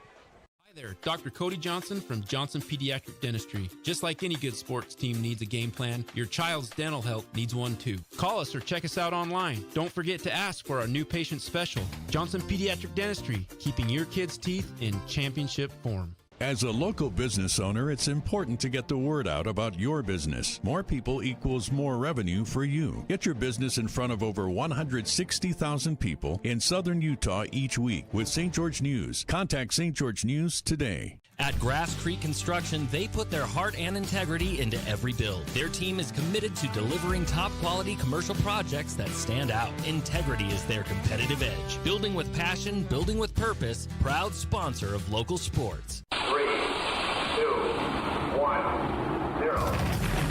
Welcome to House of Jump, where gravity meets excitement. Jump, dunk, and dodge your way into a world of laughter and adrenaline. Whether you're a high-flying pro or just looking to defy gravity, House of Jump is where the thrill begins. Elevate your fun, slam dunk like a champion, and dodge obstacles with style. House of Jump is where every moment is a soaring adventure. So what are you waiting for? Head on over to our house, the House of Jump, or purchase Jump Time online at houseofjump.com.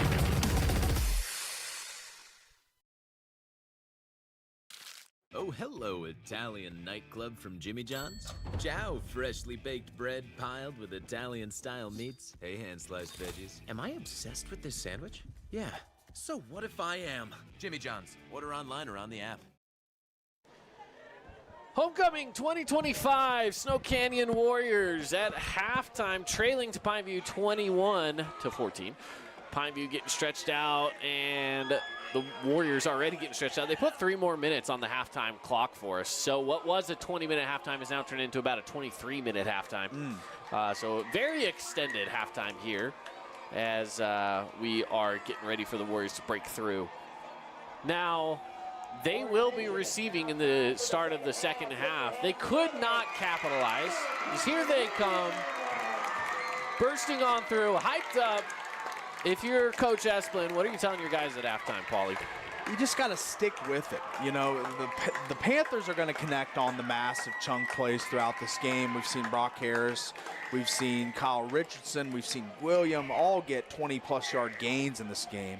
But it's about fighting through it, you know, having the grit, having the tenacity to go up another play, to go against that 6'6" Brock Harris or 6'4" Brock Harris and cover him in the red zone. That's the task. Do they put 2 guys on him in the Brock Harris zone, as I'm calling it, as we're going to see Pineview down there more in the red zone. And I think red zone defense a big key for the Warriors in this second half. And for Pineview, they gotta bring more pressure. I feel like it's just they're rushing forward just about every play, not generating much on Olsen.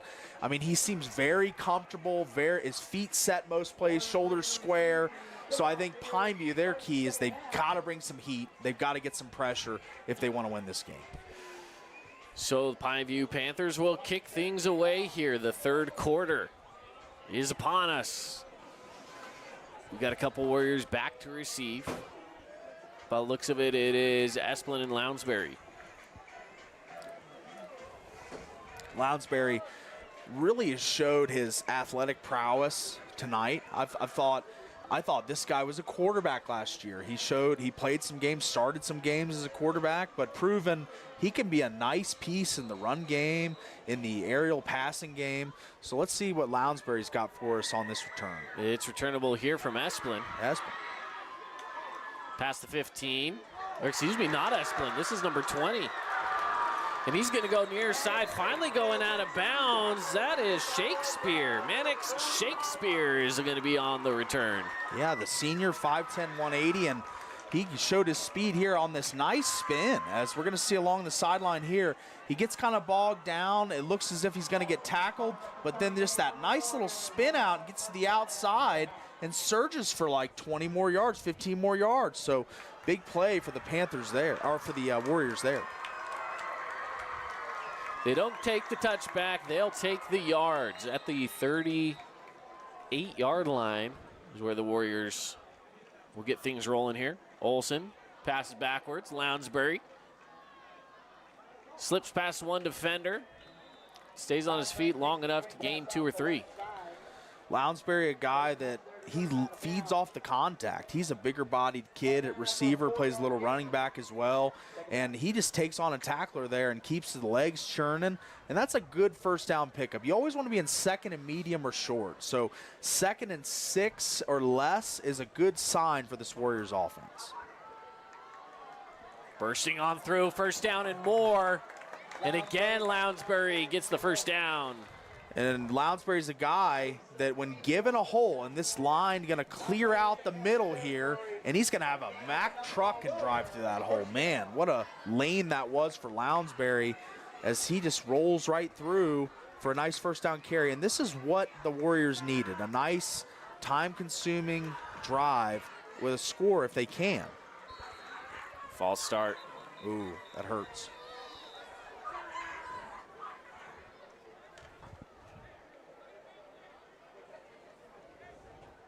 Yeah, that's a tough break here for the Warriors.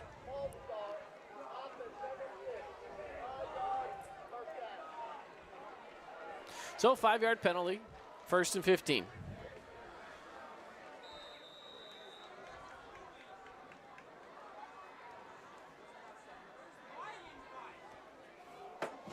Yep, it was the near receiver jumping off sides there just a little bit early. We dump it off across the middle, and short gain, not much there. Great tackle there by number 41 of the Panthers. That's Dayton Christensen.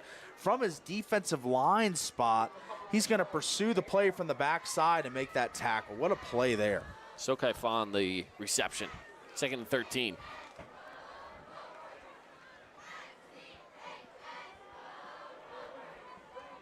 Look at a pass. Olsen rolls out near side, pressure coming at him across the middle. No! He had Brett Beathers. Kind of hit him right around the knees. And this is a tough throw here from Olsen as we're going to see him roll out, and he's going to set his feet. But let's stop it here as he's going this way, and then he decides to stop and throw back this way. He's lucky it wasn't intercepted. Yeah, he is. I mean, that was really, really close to Melosi Moore's. Generally thrown across the body, not good. Across the middle, it is Lounsbury. He puts the moves on. Slips past the defender and will go down after gaining the first. Brody Lounsbury, number 12 in your program, but also beside his name is not receiver, not running back, but ATH, athlete. He's the guy that makes plays in the open field as he put the shakes on number 8 of the Panthers on that play. Really left him in the dust there. Cash Cooper was left behind the play after an amazing move by Lounsbury. 1st and 10. Look at a pass, goes through the middle. And again, it's Lounsbury. And Lounsbury close to the line. He's going to be shy by a yard. And this has been the Brody Lounsbury show, this drive. I mean, I think almost every play he's either made the catch, made a block, started to make these guys, fear him on the Pineview defense. I mean, he has been really the guy this drive and might be something that the Warriors keep looking to. Here he goes again on the run. Shoestring tackle, though, made by Melosi Moores. So he will drop him right back at that line to gain, I believe, or at the line of scrimmage, I believe. And so it should be 3rd and 1. Got a hobbling or Warrior. Potentially number 5, I believe, of the Warriors hobbling on that play. Number 9, maybe. They're going to say he has enough, by the way, for the first down. So they are going to move him to a first down. And I'm not sure. It was 5 or 9. I couldn't catch it before he went down on the ground. We've got coaches out there with him right now. Let's see if we can get it on the replay here. As he gets hurt right over here, it looks like. Oh, yeah. And number 5, I believe it is. Yeah, that's Sokai Fa.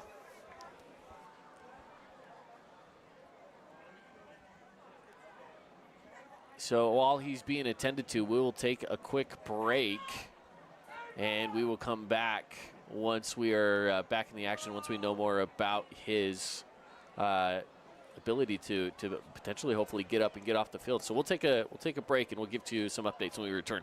Flynn Group plays to win. From commercial to residential projects, we deliver the total building envelope. Roofing, glazing, and architectural metals. Championship quality every time.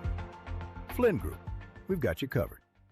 Hey, have you tried the St. George Stretch Lab? It'll help boost your athletic performance, help you feel less restricted in your movements, knock out those nagging aches and pains, and melt away your stress. Right now at the St. George Stretch Lab, get an intro stretch for just $39. That's $30 off. Mention keyword radio.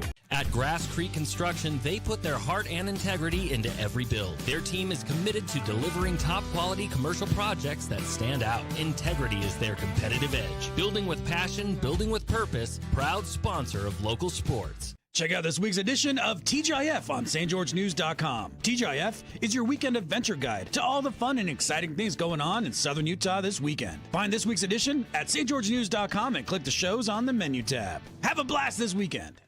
Hey St. George, this is Brian. I'm the new owner of your local Everbowl. Looking for a delicious, nutritious meal? Come to Everbowl. Our acai bowls are packed with superfoods to fuel your day. And it's where Region 9 sports fans fuel up. Well, good news, as you can see over there on the edge of your screen, that Foz is walking off under his own power. I believe this, just by the looks of it, concussion protocol. Yeah. It looked like he, for some reason, it might not have looked that bad on the replay, but he took a little bit of a hit. And so they're going to bring him on over to the training table. He's walking off under his own power, but I think he just kind of got knocked for a loop there a little bit. Yeah. They are going to take a look as well, by the way, at his leg. But I think it was just a nasty, solid hit, and he's just not feeling great. So first play back into the action. Looking good for Snow Canyon. Close to the line to gain there is Isaiah Thompson. Yeah, this is going to be crazy for Thompson as we see him here. He's going to run the route. Stop here. Stop for us. And that's number 1. 1, 2, and I think this is the third guy that finally brings him down. But let's see on the replay. 1, 2, and then that third by misses him too. It takes 5 guys to finally bring down Thompson. Yeah, he evaded the 3. Keeping himself, Olsen bursting through. Ooh. It'll be 2nd and goal.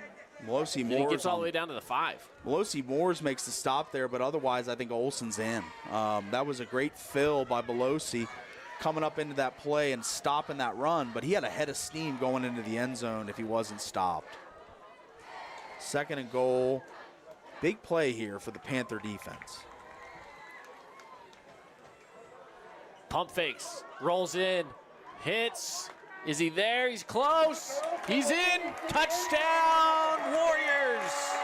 And this is a crazy play again for Parker Olsen as he's going to look, or we don't have it on the beginning of the play, but he freezes Brock Harris with a pump fake there. And Brock goes high into the air and he doesn't come down with the ball. As we see him here, he's on the outside.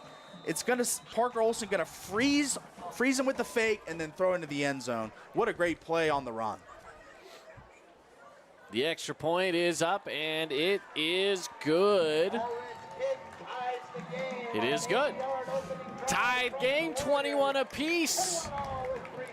7:37 left to play here. Going to take a quick break inside the third quarter of action. Pineview will be receiving when we return. At Findlay Subaru, we win for our customers. From the first handshake to you driving off the lot, our team runs the perfect game plan every time. Score your next Subaru at Findlay Subaru, 1453 Sunland Drive, on the saving side of the freeway. At Grass Creek Construction, they put their heart and integrity into every build. Their team is committed to delivering top-quality commercial projects that stand out. Integrity is their competitive edge. Building with passion, building with purpose, proud sponsor of local sports. All tied up on homecoming night for the Warriors. Allred getting ready to kick this one away.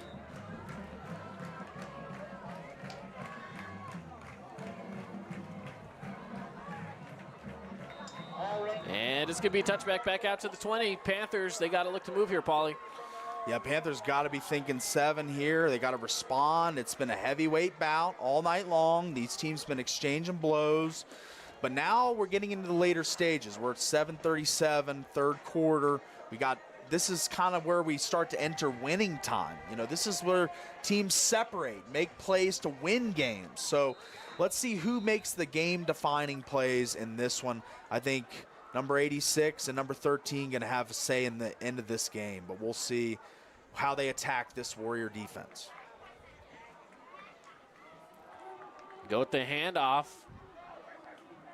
And it's a decent one, a gain of 5. Warriors not selling out as much in the run now, it seems. You know, you're going to look across the front here, just 3-4 guys, and they're not bringing a ton up as blitzers on this play. I mean, it's just the front 4. It looks like a Pineview rush a little bit, as they were doing a lot of that in the first half. Now the Warriors kind of amping down their pressure a bit.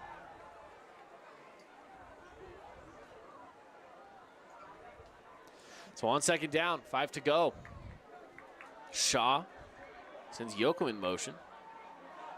Hands it off.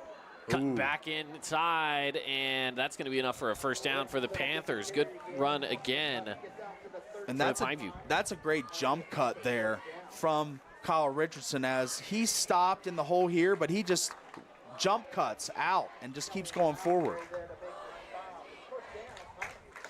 It's good to see Richardson healthy. He was out earlier this game and hobbling off the field, had to be helped off the field. Yeah, amazing to see him whatever back. It was, just a stinger or something, or you know what, if it was a sprained ankle, they wrapped it tight. I don't know what it was for him, but he is back out in this game, obviously, and he's making big moves here. 2 runs to gain the first down and move the chains for the Panthers. 6:14 left to go in the third quarter. Harris Yoakum on the again outside. in motion. Looking to pass, pressure coming through the middle. Keeping himself is Shaw, and he's going to get hit and dropped for a gain of maybe 2. And I think they were looking deep that play. That play was setting up as Harris ran. He was going deep on the play, and the blitz just comes up the middle and makes Levi Shaw very uncomfortable and unable to set his feet and make the throw. Great play by the Warriors defense. Well, Colt Falanico was wide open the whole time here on the near side. I'm sure that the viewers at home saw that, but they just couldn't get it to him. That pressure was coming at him quick and trying to get that throw on the run. I think Shaw just thought, at this point I'll just keep it myself, and he did, but not a lot of room to gain anything. Hands off, and it's again Richardson taking it down, and he will gain a few more yards. It should be 3rd and 5 coming up. Yeah, this is a big third down sequence here for Pineview, as this is a great blocked up run, as it gets a little stymied in the backfield, but then bounces off a tackler, off really his own man, and propels forward for about 5, you know, bringing up a 3rd and manageable. 3rd and manageable for the Panthers here. And so we go on 3rd and 5. Here's a snap. Pressure coming at him quick, dumps it off, nowhere. Richardson didn't see it. He threw it to Richardson. He didn't even see the ball coming at him. It was just lofted. He was just trying to get rid of it to avoid the sack, but it could have been caught. I think if Richardson sees this ball, he's wide open here, but there's just no way for him to see the ball, and it's just over his head, and it's going to bring up 4th down. Some score updates, as you guys could see before that, before we transitioned over. Of course, Hurricane right now 27-2. Crimson Cliffs up 38-7. We've got ourselves some blowouts happening across southern Utah. But not here, my friend. Not here. 4th and 5. And this punt goes high and takes a healthy roll for the Panthers inside the 25-yard line. Ends up being a really nice punt. Didn't look that way initially, but he gets a nice bounce, like you say, Caden. And now they're set up. The Warriors, after that hot offensive sequence to open the half, now they've got the ball back and the momentum. So football is a game of momentum. It swings and changes constantly, but right now the Warriors have a firm grasp on it. So let's see what their offense, Lounsbury's so electric on that drive, running the ball, catching the ball, and they've got other playmakers, and who do they decide to go to here? It's all up to the trigger man, Parker Olson, who controls it all from the quarterback position. And they have looked good here in this second half. Snow Canyon has kept the momentum, and this has been the guy, Brody Lounsbury, on the keep, rushing it through. Wow. And he's still on his feet. Okay. How does this young man do it? He gets all the way down for a gain of 9, Brody Lounsbury. This is going to be really great contact running, as this is going to be 1, 2, 3, 4, 5 guys in that mix trying to make that tackle, and it doesn't matter because Lounsbury just going to keep chugging his legs, lose his helmet. He doesn't care. He's going to just keep grinding for yards for his team as he did there. Kid's an athlete. What can we say? Yeah, absolutely. The kid is an athlete. Olson, he dumps it off, and it's caught. Easy first down for Anthony Granillo.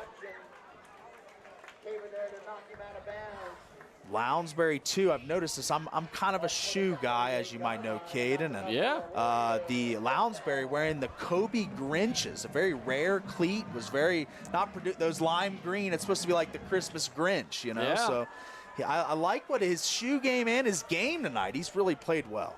On the sideline at the moment. Yeah. Send a man in motion. Looking to pass. They pass that direction. Oh. Milo Entz staying on his feet, and he'll pick up 3. Good gang tackling there by Pineview, as that could have gone for a bigger gain. Milo Entz, as he caught that ball over the middle, but the Panthers flocked to the ball. And even the defensive linemen chasing, pursuing the play, limiting that gain to about 3 yards. So now 2nd and 7, not exactly 2nd and medium. A little better situation for the Pineview defense. See if they bring a little heat here to make Olson uncomfortable. Pass out into the flat. It's Lounsbury. Makes one man miss, makes another, and he's finally taken down after a big gain past the 45-yard line. It'll be 3rd and 2. So from up here, it doesn't look like Lounsbury is a burner. He doesn't look like he is like extremely fast or like cutting by people with extreme speed and agility, but he just makes the right cuts. Like he just makes one step, and guys fall out of the way. They pursue him wrong ways, and he just gets yards. I mean, that looked like a 3-yard gain. He turns it into a 5-yard gain. So Lounsbury been a really, really big part of this offense tonight. Snow Canyon on 3rd and 2. They need some pressure. The Panthers do from that man right there, number 44, Isaiah Fafita. He's the havoc wreaker along the defensive line. Ooh, nearly got him jumping, and he goes down quickly. Bursting on through is Olson. He gets down to the 50-yard line, gaining 4. So it looked like some tired linemen on the Panthers just kind of getting cut blocked there, as this is a kind of a dive play from the offensive line as they kind of just drop down and just plant their defensive linemen. There's not much rush from the Panthers there. They kind of just went down. No, and this is a play where you got to assume that they're going to keep it on the ground on that one. They've done that play multiple times in 3rd and short, which is just let Olson run. And Olson this time will drop back to pass. He's got pressure coming at him in the middle. Lounsbury, how does he hold on? Brody Lounsbury, how do you do, my friend? You are making your coming out party to Region 9 tonight as one of the premier skill players in this region. I mean, this guy, given the ball and opportunities, look at those hands. I mean, just makes that amazing catch. He's been the guy tonight. It's the concentration. Yeah. I mean, following that ball into the arms. Beautiful play. And Olsen is really playing a clean game with a quick release. It's hard to get pressure when he gets it out so quick. It's Esplin on the far side, catching it in the flat, bursting on through. It's a first down for the Warriors. We're starting to see a little bit of fatigue, I think, on the Pineview defense, as this play's been run quite a bit tonight. This behind the line of scrimmage, little flare pass, and great blocks by the wide receivers outside for the Warriors, as Brett Beathers and number 2 Cam Hill on the outside to spring the runner there. And what a play for another first down. And man, this offense has been churning in the second half. Bursting on through again is Esplin. Oh. And he stayed on his feet, still on his feet. Finally, he's brought down, and he has a fantastic pickup there for the Warriors. After we thought he goes down, he just continues to push. There's a lot of Panthers making contact here, as we see the first contact happens right around the line of scrimmage, the second there, third here, and that's going to bring him down. But it takes 3 guys. The third tackle attempt is the one that brings down Esplin. And they're going pressure from behind. He's brought down. That's Mr. Brock Harris as he chimes in with 2 touchdowns tonight on offense. And again, off the edge, the right edge. And that is a tough spot. You know, the blind side of Parker Olsen as he just comes around. Nice bend once again as he's got a nice rush, and he just made a play there. The guy known for his offense. Yeah. They're going to let this one tick all the way down. It'll be the fourth quarter. So at the end of the third, we're still all tied up. Nothing's been decided. It's essentially 0-0. We head on into the fourth with the tied game here on the Fan Sports Network. Oh, hello, Italian nightclub from Jimmy John's. Ciao, freshly baked bread piled with Italian-style meats. Hey, hand-sliced veggies. Am I obsessed with this sandwich? Yeah. So what if I am? Jimmy John's. Order online or on the app. Huge news! Sport Court has a brand new showroom and design center, and it's next level. See why so many are choosing Sport Court here in Southern Utah for top quality basketball, pickleball, and multi-purpose courts. Learn more at sportcourtofsouthernutah.com. Need an appliance or two? AWP's got you. Check out the remodeled expansive showroom, highlighting the cafe series with colors like matte black, matte white, and modern glass. Make your kitchen stand out. Come see the local boys at AWP across the freeway from the Bloomington Walmart. Hey, it's Luke with Udine Associates at American Family Insurance. At Udine Associates, we love insurance so you don't have to. With a quick call, we can get you an instant quote with the right coverages. My team of licensed agents are ready to help you with better insurance from American Family. Give us a call at 435-251-9102. We got a little jump around for us out there to start the fourth quarter. That's right. I feel like I'm at Camp Randall in Wisconsin, buddy. They were rocking it out there in the stands. There you go. The Warriors looking to go here on a 3rd and long. Good pocket from the defense. Now bursting through on the backside. Going to go deep. Is he there? Oh, he's got it! Oh, my gosh! What an unbelievable play! Isaiah Thompson brings it in. And this play starts and ends with Olsen's creativity in the backfield. Stops there, runs back the other way. There's a Brock Harris pursuing, and he lets this one fly, and the catch is one of the year.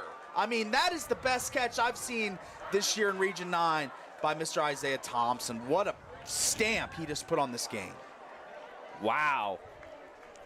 AWP playmaker play of the game. I think we can call it. I don't think we're gonna. I think it's done. That was the most phenomenal. Brock Harris one-hander earlier in the game was good, but not better than that. That was phenomenal. I think that's the best play we're gonna see for the rest of this game, and the best play we've seen up to this point as well. The extra point is good, but there is a flag coming in.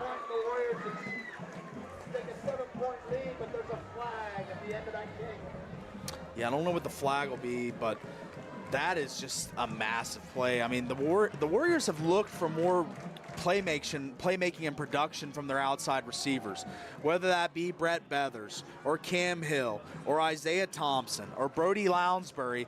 And there's been so many guys tonight. Beathers had the long busted coverage touchdown play. And then, you know, Brody Lounsbury kind of carried them down the field the last drive. And now Isaiah Thompson makes the best play of the game and one of the best of the season we've seen all year. So it's been the outside receivers tonight. They've been the guys that have contributed for the Warriors throughout this game and really given them this separating score to put them ahead here. So we're waiting for the officials still. I mean, at this point, I believe they just said, hey, it's waved off 28-21 now. So whatever it is, the flag went away. So that's fine. Let's check that out one more time, by the way. What a phenomenal play this was, huh? Yeah, and you see Harris coming off the edge. You know, he's reading right waiting here. For it, yep. And now he comes. And now Olsen knows it's time to throw because he doesn't have much time before he's going to get sacked. And he just throws up a 50-50 ball for Isaiah Thompson, and he makes one of the best one-handed catches we've seen all year. So, like, that's the thing from a quarterback. Give your receiver an opportunity to make a play on the ball. You know, he could have taken the sack there, thrown it away, but instead he gave his receiver an opportunity on a 50-50 ball, and he rewarded him with that catch.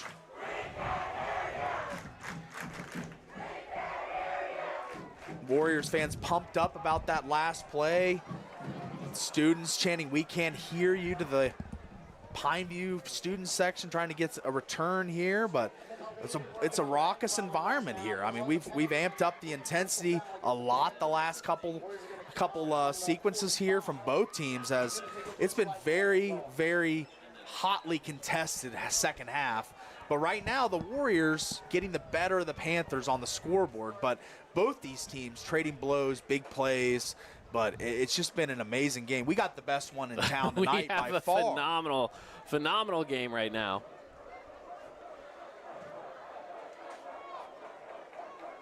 So now, the time for the Panthers to respond. We talked about winning time. Now we're firmly in winning time. They kick it out of bounds. That's not a good start. It's a brutal blow.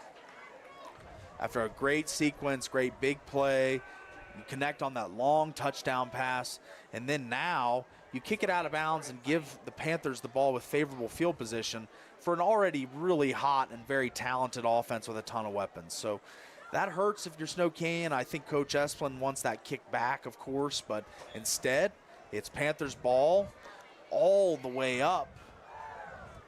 And they're still talking on the sidelines, but this will be kick out of bounds and move the ball to 40, I believe. Yeah, I believe so. I think that's where they do it, which is big for the Panthers here. I mean, look, they gotta answer back in a game that's been score, tie, score, tie, score, tie. I mean, the Warriors. What comes next? The Warriors have never had the lead. They've at best been able to come up and tie things, but they're looking to punch this through and try to continue to stay on top with this 28-21 lead. But Pineview's now playing from behind, which they just haven't really had to do tonight. So that's really the key right here, is just to see them playing. 25 yards from where the ball 25 yards from where the ball was kicked. And it was kicked. So here's the thing. There was the penalty, which I believe, this is interesting. So where are they going to put it? Because normally it's the 20-yard line, correct? Yes. So but were there two penalties on the play? I'm very confused. I don't understand that. I couldn't really hear the official. I saw the hand motion for a legal kick out of bounds, and there was no other penalty. I didn't hear any other explanation, so I'm confused why they're just back to where they started anyway. But I think Levi is asking for that answer as well. If it's at the 20, wouldn't it just be offsetting penalties for some reason? I just didn't hear of another penalty. That's just a little confusing for us. Yeah, it was. I couldn't really hear the official. He does have a microphone on, but here in the booth, it's a little tough to hear. Quickly brought down. Good defensive stop there, and Richardson had nowhere to go. And that's a stick in the hole. I mean, that's in the hole one-on-one, Kyle Richardson, and he's a guy that's rushed for over 300 this season, extremely elusive, hard to bring down, and that's just a formed tackle all the way. It brings down a tough runner. Shaw sends Richardson in motion. Man, he's still moving a little slow, Richardson, as he goes across the middle. It's Yoakum on the catch, and he slides down. Ooh, doesn't look good there. Number 14, Snow Canyon, kind of started to hold an arm or something, Miles Randolph. But he's back up and moving, so that's a good sign to see. And that's Yoakum on the catch, yards after catch, yards after contact. He majors in them both, as he did a little of both there. Got a little hit and ran after the catch as well. So Yoakum, nicknamed Yoakum. It's Richardson on the reception in the flat, and he's hit, taken down, gaining only maybe 1 or 2. I think only a yard. And we've got another player down over here holding the knee. Is that Richardson? No, it's not Richardson. We've got one of the linemen went down, and I'm not sure which lineman it was. Interesting, yeah. He went down holding the knee, so that's not good. One of Pineview's linemen here. So looks like he's going to get up, and they'll get him moving quickly here, potentially. No, maybe not. They just rolled him onto his back. So we'll take a quick break here, and we'll bring you back to the action once he gets moving up and around, and hopefully it's not too serious of an injury. So we'll be back right after this. Hey, it's Marco from Coral Canyon Golf Course, inviting you to play the course with the best backdrop in southern Utah. Make sure you get out and experience great golf for a great price at Coral Canyon. Visit coralcanyongolfcourse.com or call us at 435-688-1700 for your tee times. Need an appliance or two? AWP's got you. Check out the remodeled expansive showroom, highlighting the cafe series with colors like matte black, matte white, and modern glass. Make your kitchen stand out. Come see the local boys at AWP across the freeway from the Bloomington Walmart. From bold statements to subtle compliments, Wilkinson's House of Lighting will help you more fully enjoy all the different spaces in your home. Find us online at shopwilkinsons.com or come in and see what's new. 88 East, 1160 South, just off Main. Fabulous Freddy's is the locals' choice for a full-service car wash. It's fast. Have your car washed in just 20 minutes or less. Fabulous Freddy's always keeps it clean inside and out, with 2 Southern Utah locations as well as in Vegas, Lehigh, and Sandy. Back into the action, 2nd and 9. Toss over in the flats, no good. Incomplete, 3rd down. So they're able to get him off the field. I wasn't exactly sure who that was. We didn't really get to see a number. They had crowded around the guy that was injured. Again, it was one of the offensive linemen. And we've highlighted Brock Harris quite a bit when he's on defense. But how about the playmaker for the Warriors? That's Trey Vaughn, the senior. He had the game-sealing interception last week. He's been a sack guy. Let's see if he can get around the edge. Oh, he drops. They go out to the outside. It's caught. Corbin Yoakum. All the way down the sideline, easy 1st and 10.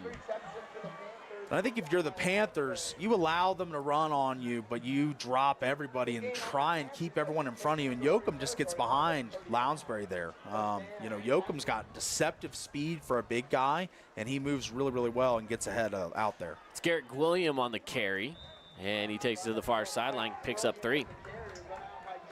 Pineview doing a really good job on the pulling action.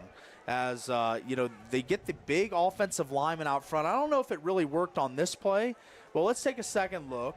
As number 76 leading the way up the middle there, it doesn't really get many blocks, but they have really been pulling linemen and bringing them around and trying to get them to the second level all night to spring the run game. 2nd and 7. It's Gwilliam again. He's going to bring it near side. Tries to punch through the defense, but he's stacked up. No gain. And there was a lot of Warriors on the scene there. Gang tackling at its finest. They didn't want to allow any extra yardage and just doesn't squirt through Gwilliam. But they're still set up in a decent position here. 3rd and 7. Plenty of game clock left. 3rd and 6, I should say. Plenty of game clock. And this is probably the singular biggest offensive snap in this game for the Panthers thus far, because they got to hold on to the ball here, maintain possession. 3rd and 6. 28-21 Snow Canyon leads. Pressure coming at Shaw. He pushes on through it, and he'll gain a few, but it will bring up 4th down and 3 yards to go. That's an admirable run by Shaw, as we see him on the replay here. And he's not known as a runner, but he's a guy that when there's yards in front of him and he has nowhere to go, he's going to take it. And that was a good run, sticking it right up the middle, taking on multiple Warriors and bringing up a big play here. Well, and shout out to Easton Nowatzki on the Warriors side for the initial wrap-up to stop him in his tracks. I mean, he saved the first down there as well, so credit to the Snow Canyon side as well. Heads-up play from Levi Shaw, but it still wasn't enough. 4th and 3. Pineview looking to go for it. They'll take the timeout. A flag. They got him off sides, I think. I think they might have got him on the hard count. This will be either way. I mean, what do the officials see? Who moved first? Who went first? But this is a massive call, so they're conversing to make sure they get it right. And who was the one? Was it Pineview's offensive line that drew the Warriors offsides, or was the Warriors preemptively jumping? Encroachment on the defense. Wow. That's a massive call. That is a massive call. That's a first down for the Panthers. Wow. On 4th down, you get a free first down. That hurts Coach Esplin and the boys. Sometimes that's the way you go with those hard counts, right? Yeah. It's discipline. It's all discipline. It's discipline indeed. Looking to pass is Shaw. He's going to go to the corner of the end zone. No! He couldn't get his guy. Back in the corner of the end zone, I believe that was number 17, Carter Buchanan. And this is a beautiful ball from Levi Shaw. Plenty of arc, lob. It's perfectly into the hands in the back of the end zone and just unable to make the play. And Warriors were beat on that play. No mistaking it. I mean, they had a clear touchdown, just unable to make the connection. And now brings up a 2nd and 10 with 8:02 in this game. Plenty of clock, but I mean, the Warrior defense has started to bend but don't break a little bit. I mean, they've been really kind of stingy as we get in the red zone, but I think you look for Brock Harris. Handoff, William. Ooh. Pushing through. Levi Shaw went down. I think he just kind of tripped up on his own feet, so Panther fans can breathe easy there, but it will bring up 3rd down. Yeah. And there they are on that pulling action, 65-76, getting in front, trying to provide a little bit of a lane, but it kind of evaporates quickly. But, hey, if you're Pineview here, Caden, I don't think there's anybody you'd rather go to than a guy that's already had 2 touchdowns today. He's right there on the outside. Brock Harris, number 86, right beside Corbin Yoakum. You've got 2 premier guys right there. And it's going to be a sack. Big booming hit, Brody Lounsbury. And Lounsbury, like I said, he's not a quarterback, not a wide receiver, not a running back. He's an athlete, and on defense, he's making his mark in this game. Comes off the edge unevaded and just goes straight to the quarterback. Levi Shaw delivers a crushing hit and a big, big play to bring up a 4th and way long country mile situation here for Pineview. 4th See if and I can 17. do it this time. I mean, he's right there. Brock Harris right there. He's your guy. We're in the Brock Harris zone, 30 and in. And you got to go for it here. 6:34 left. You're too far out of field goal range. He's going to the end zone. He's looking up. High jump ball, overthrows it. Oh. Overthrows it. Nobody home. Turnover on downs. They were looking for him and kind of called the shot thinking that they would look for Brock Harris, but it wasn't to the end zone. It was a little short of the end zone, of course, and he runs a nice corner route, breaks outside, but it's just one of the lone bad balls from Levi Shaw tonight, just a little high and wide from Harris. So with it being a turnover on downs, there's still plenty of time left. Pineview has to go 3 and out here, or at least just try to, keep this at bay and get the ball back in the next 3 minutes or so of clock time, right? Yeah. And that'll give them, again, another 3 minutes to get back into the end zone. Sure. But, I mean, this game is far from over, but if you're Snow Canyon, here's the thing, the ground and pound has been working. Yeah. You have a couple of guys that have looked really, really good. You've had Esplin and Lounsbury. Right now, Esplin's the one into the game. He takes it here. Doesn't get very far. And I think Pineview's ready for the run game. Yeah, Pineview's going to commit to the run. And that play made by number 8, Cash Cooper, as we see on the replay, he's going to shoot in. And they haven't been bringing a lot of guys this game, but they do bring some heat there, and Cash Cooper makes a firm tackle in the backfield and brings up a 2nd and 11 behind the sticks for the Warriors, who want to run the clock here as much as they can. And it is ticking, under 6 minutes to play. They pass off into the flat. And it's again Esplin. Doesn't gain too many, but he at least gets back some yardage, and it'll bring up 3rd down and 7. And this, to really salt away this game and get firm grasp of it, you probably need to make it a 2-score game. And going 3 and out here would be an amazing turn of events for the Panthers. I would get the ball back quick with more than 5 minutes. Snow Canyon gotta have a good play here. So on 3rd down, looking to pass downfield, has Lounsbury. Lounsbury's hit immediately. He's got to get there. He's close. I think he's got it. Wow. I think he's got it, and he does. They're going to say he's out at the 40. And the initial contact, as we see here, if we could get a stop when he makes the catch, and just to see the distance from the line. So let's see him make the catch right here, and then stop it. There's the line to gain. Here's Lounsbury. Let's see what he does here after this. 1 hit, 2 hits, and a 3rd hit, and he keeps driving for the 1st down. That's commitment right there from Lounsbury. Looking to burst on through here. Parker Olson keeping himself and gains 5, maybe 6 yards. Yeah, Parker Olson, a true dual threat, and he's shown that multiple times throughout this game. As he moves the pocket, he scrambles, he can get out and make throws on the run, as we saw that long ball to Isaiah Thompson, who made that amazing one-handed catch. And that's just pocket manipulation, moving around, creating throwing lanes for yourself. And he's done that really well tonight. Again on the ground. Not much room to run there, only a gain of a yard. So it's 3rd and 3. But now the clock is your buddy. It is your buddy if you're Snow Canyon. You want to just keep milking it, salting it away, and we're under 4:30 and ticking 4:15 and counting on the Wilkins House of Lighting scoreboard. And, man, this has just been a masterclass of possession, time of possession on this final drive. Started back there, but now the Warriors moving the ball. Pass out near side. I think he's going to be shy. Shy by a yard, 4th and 1. Esplin doesn't get it. So this brings up a decision, because Esplin, he tries everything he can here to get this line to gain, but this is just a formed tackle by number 3 of the Panthers. Trayson Graham makes a nice play in the open field. And I like Coach Esplin's thought here. Get the 1st down, win the game. Don't even punt it back to him. Just get the 1st down and you win.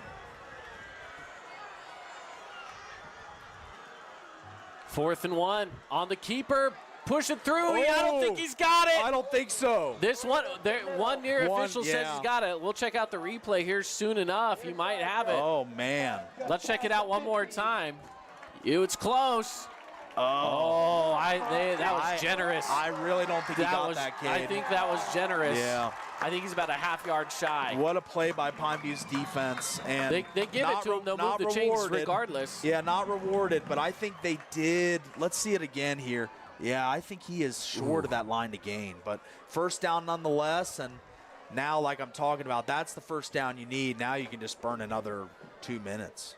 So. Yeah, watching it on the replay, he seemed about a half yard shy. It's so hard to tell when they get bunched up like that, and especially for the officials in real time. I'm not going to give them any grief for this. No, it was a tight call. That's a tight call. You got to do what you got to do. Here they go on the ground again, and this time it's a good burst for 5. Oh, sorry. Well, here we go. 2nd and 5 coming on up.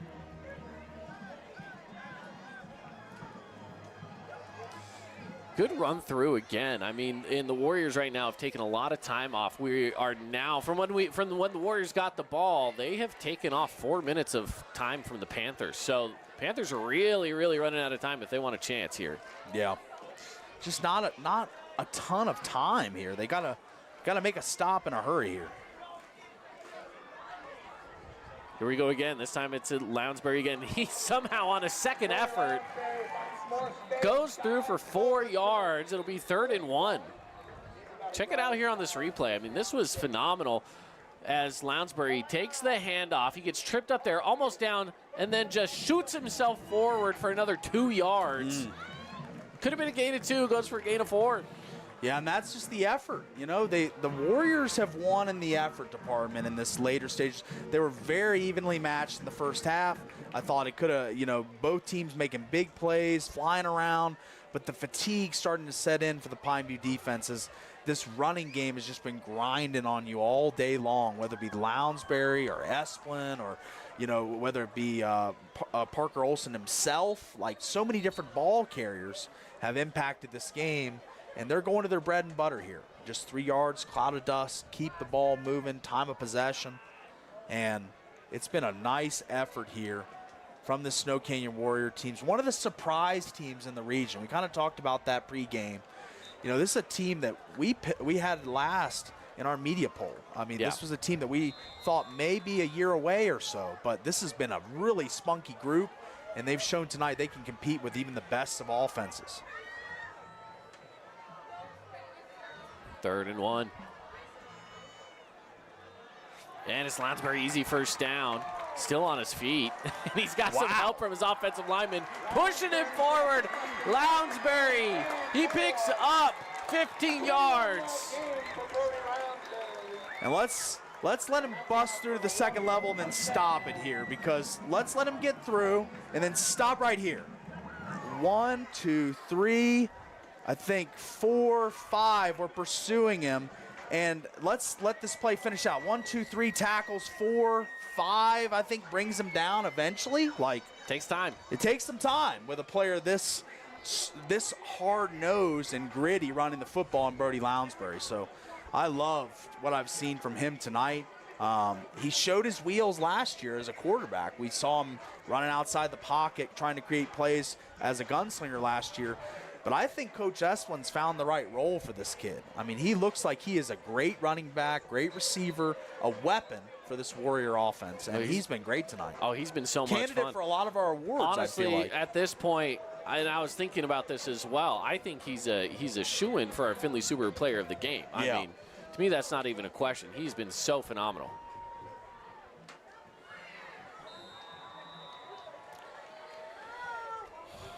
Let's see now what the Warriors want to do. I'd assume just keep going to it.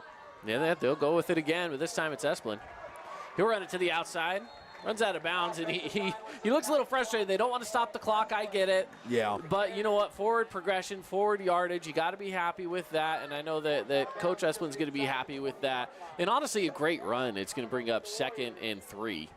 And Esplin knows, he knows that he made a small mistake there by going out of bounds, but still only 2nd down, and you're ahead of the stick, 2nd and 3. I am not worried about this right now if I'm the Warriors. Yeah, Coach Esplin got to be happy with his guys. And Esplin keeping it here. Olson inside the 10. 1st and goal for the Warriors. And the O-line, the big hogs of the Warriors on this drive have really shown their dominance. Look, he's not even touched till the 2nd, 3rd level here. So the defensive line of the Panthers getting mauled a little bit by the Warriors O-line. They've done a really good job later in this game of just road grading and run blocking and getting in front of their man and driving him back against his will. That's what offensive linemen do when they're at their best.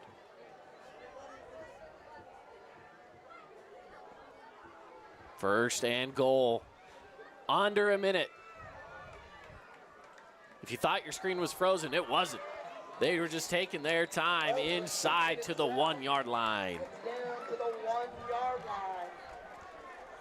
1 yard line with 45 seconds. Do they put the exclamation point on? They don't really need it at this point.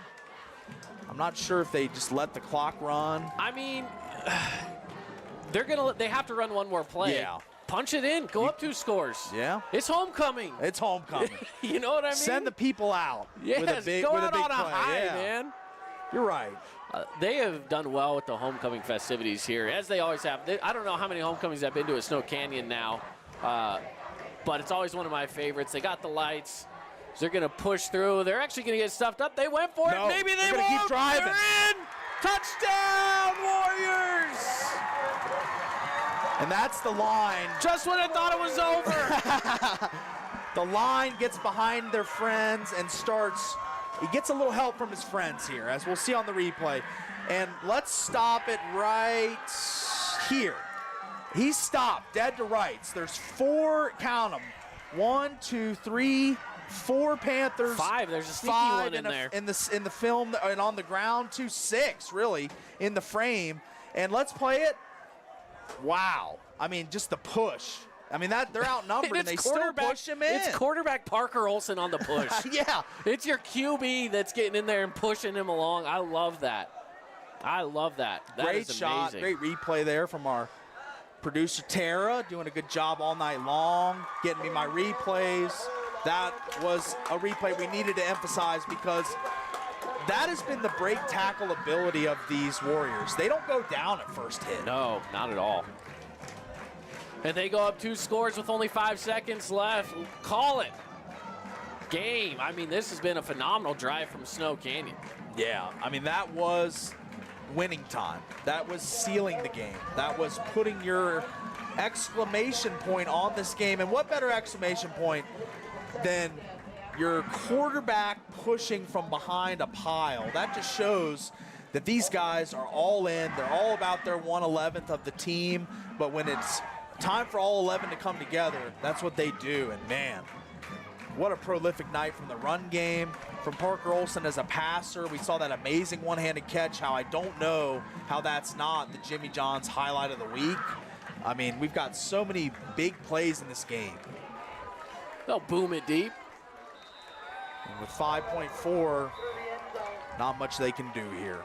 Nope, not much you can do at all. I mean, at this point, there's nothing you can do. There's nothing you can do. Snow Canyon has absolutely dominated this 4th quarter.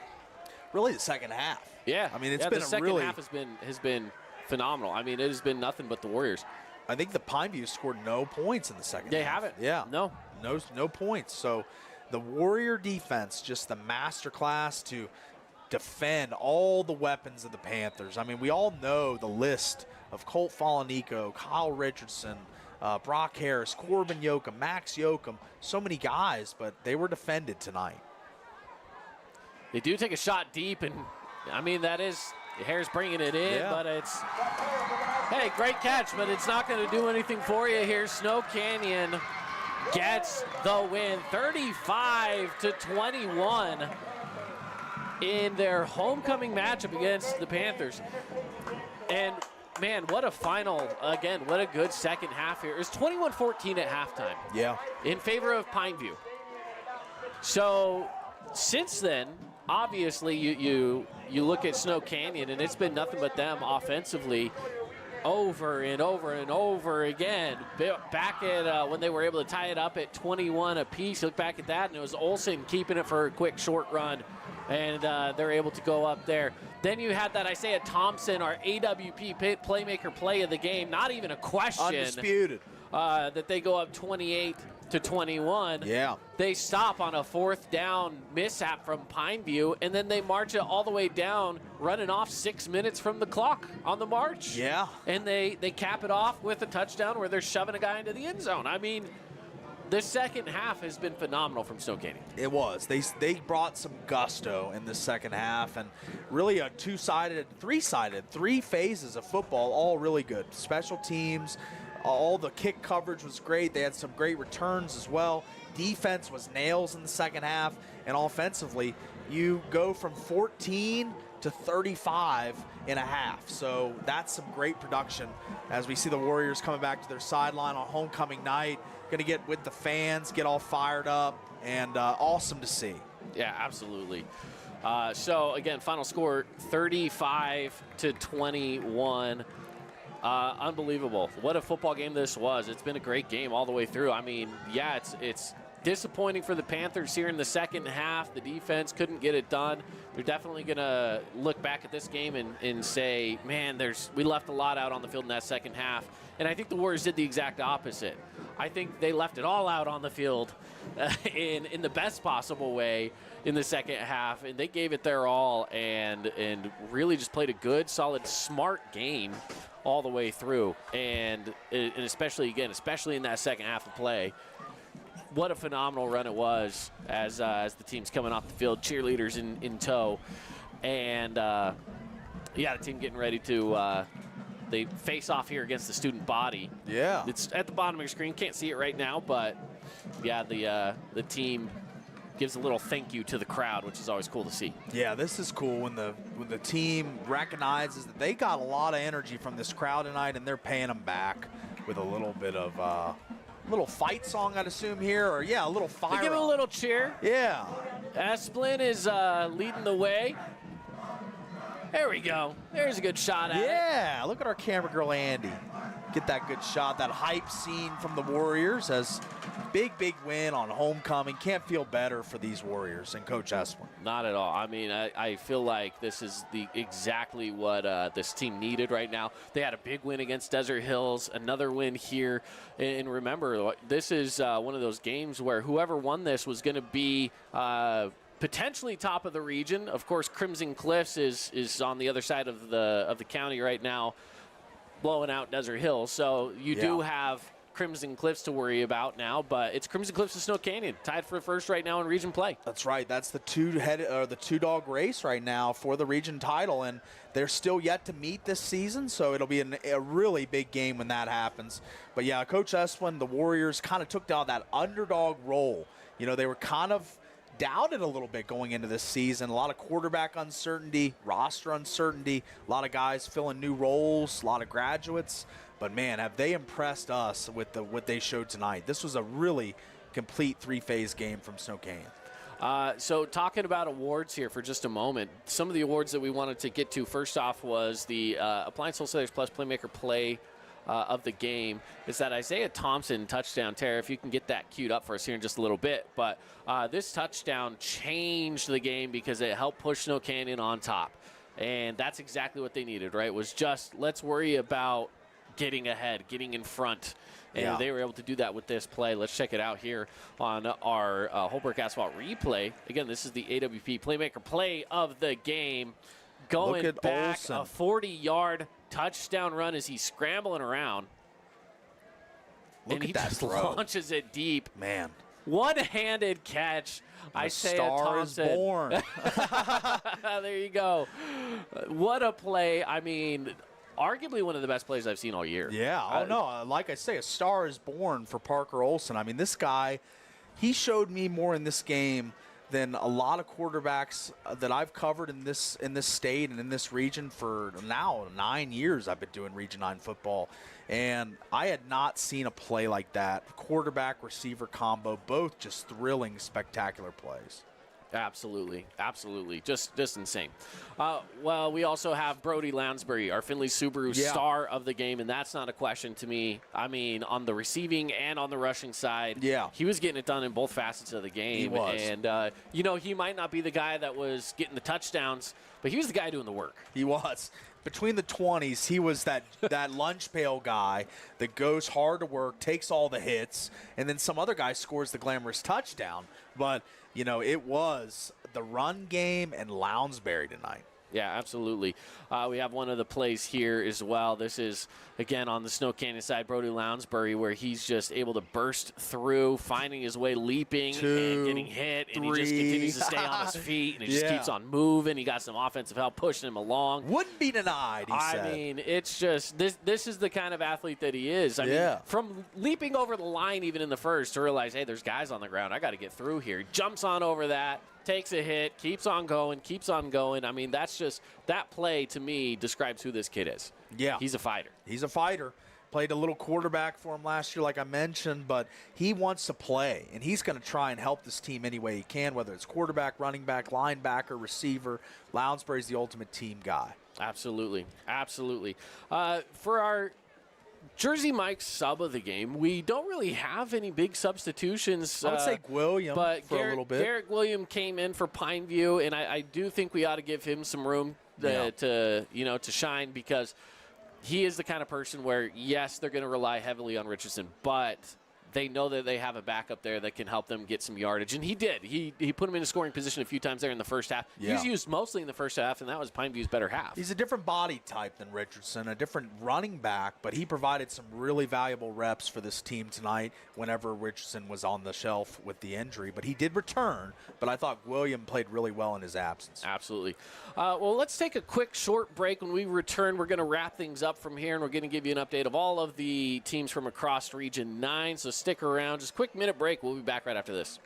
Asphalt. It's not something we think about much, except when it's in bad shape. At Holbrook Asphalt, we help cities, HOAs, and businesses avoid replacing painfully expensive roads and parking lots. To avoid the cost of replacing asphalt, you must effectively preserve it while it's still in good condition. University research has shown Holbrook Asphalt's HA5 slows asphalt aging by 67%. We make your pavement assets last longer, cost less to own, all while achieving higher property values. Visit holbrookasphalt.com to discover more. Create your own relaxing, comfortable space. Boulevard Home offers the guaranteed best prices on furniture, appliances, mattresses, and more. And buy with no interest financing. Shop Boulevard Home, because home is who we are. Local media has the biggest impact on your daily life. It's what's around you, what matters. And at Canyon Media, our goal is to deliver the very best in local entertainment, news, and media. From our award-winning radio stations like 99.9 Coney Country to Southern Utah's #1 source for local news, St. George News, Canyon Media, here for you. Here we go. Back at it here. Final score 35-21. The Snow Canyon Warriors get the win tonight over the Pineview Panthers. What a game it was for the Warriors. Again, a second half where they just would not be denied. And they would, in fact, do the denying. Pineview never scoring in the second half at all. It was 21-14 to start the second half, and then 21 points later from Snow Canyon. Here we go, 35-21. Let's take a look at some of the other scores for those of you following along on the stream. Crimson Cliffs, that game going final right now, and it's 42-7 is going to be the final score, I believe. Let me double check that they are. I think 42 or 49-2 is the Flyers and the. I'm looking at Crimson Cliffs and Desert Hills. My fault. Yeah. Crimson Cliffs, Desert Hills. That game's just moments away from going final if it hasn't already. I mean, we're looking at about 35 seconds on the clock. We'll see what the final score ends up being. But as of right now, 42-7. Crimson Cliffs will get the win. That's not a question there for us.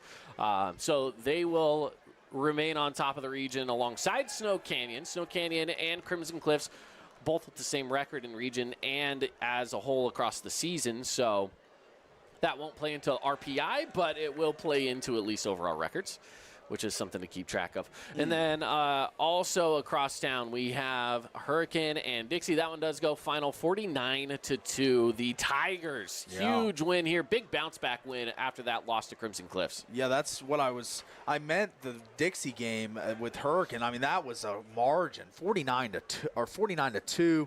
Only defensive scores for the Flyers in that game. So tough night for Coach Liebert and crew, as they're 2 losses in a row by big margins. Their defense is kind of leaky at this point, but on the other end, Hurricane, what a surge. 49 points after just having 16 a week ago. Absolutely. So again, final scores 49-2. Hurricane gets the win over Dixie, and across the county again, Crimson Cliffs gets the win 42-7. And right here at Snow Canyon High School, 35-21 is the final score for the Warriors. Warriors win, Tigers win, and Crimson Cliffs officially now goes final over Desert Hills. So, final scores for tonight. And, some big wins there. This game, it was closer than the score tells it. That final push with the last 5 seconds left made it a 2-score game, but it was a 1-score game. For, think about really, up until the last 5 seconds of the game, it was a 2-score game the whole entire way. Yeah. I mean, it's been a phenomenal game tonight. It was an amazing back-and-forth battle. Yep. Great to be on hand for it. Absolutely. All right, well, that will do it for us here tonight. Appreciate you joining us on the Fan Sports Network. We'll be bringing you more action next week, so make sure that you are tuned in and locked into our socials, to our website, thefansportsnetwork.com, and, of course, to our YouTube page where you'll be able to watch the games that we're broadcasting. Again, thank you so much for all of us here, for Tara, for Andy running the camera, Paulie, and myself. Good night from your Boulevard home game of the week. Snow Canyon gets the win, 35-21.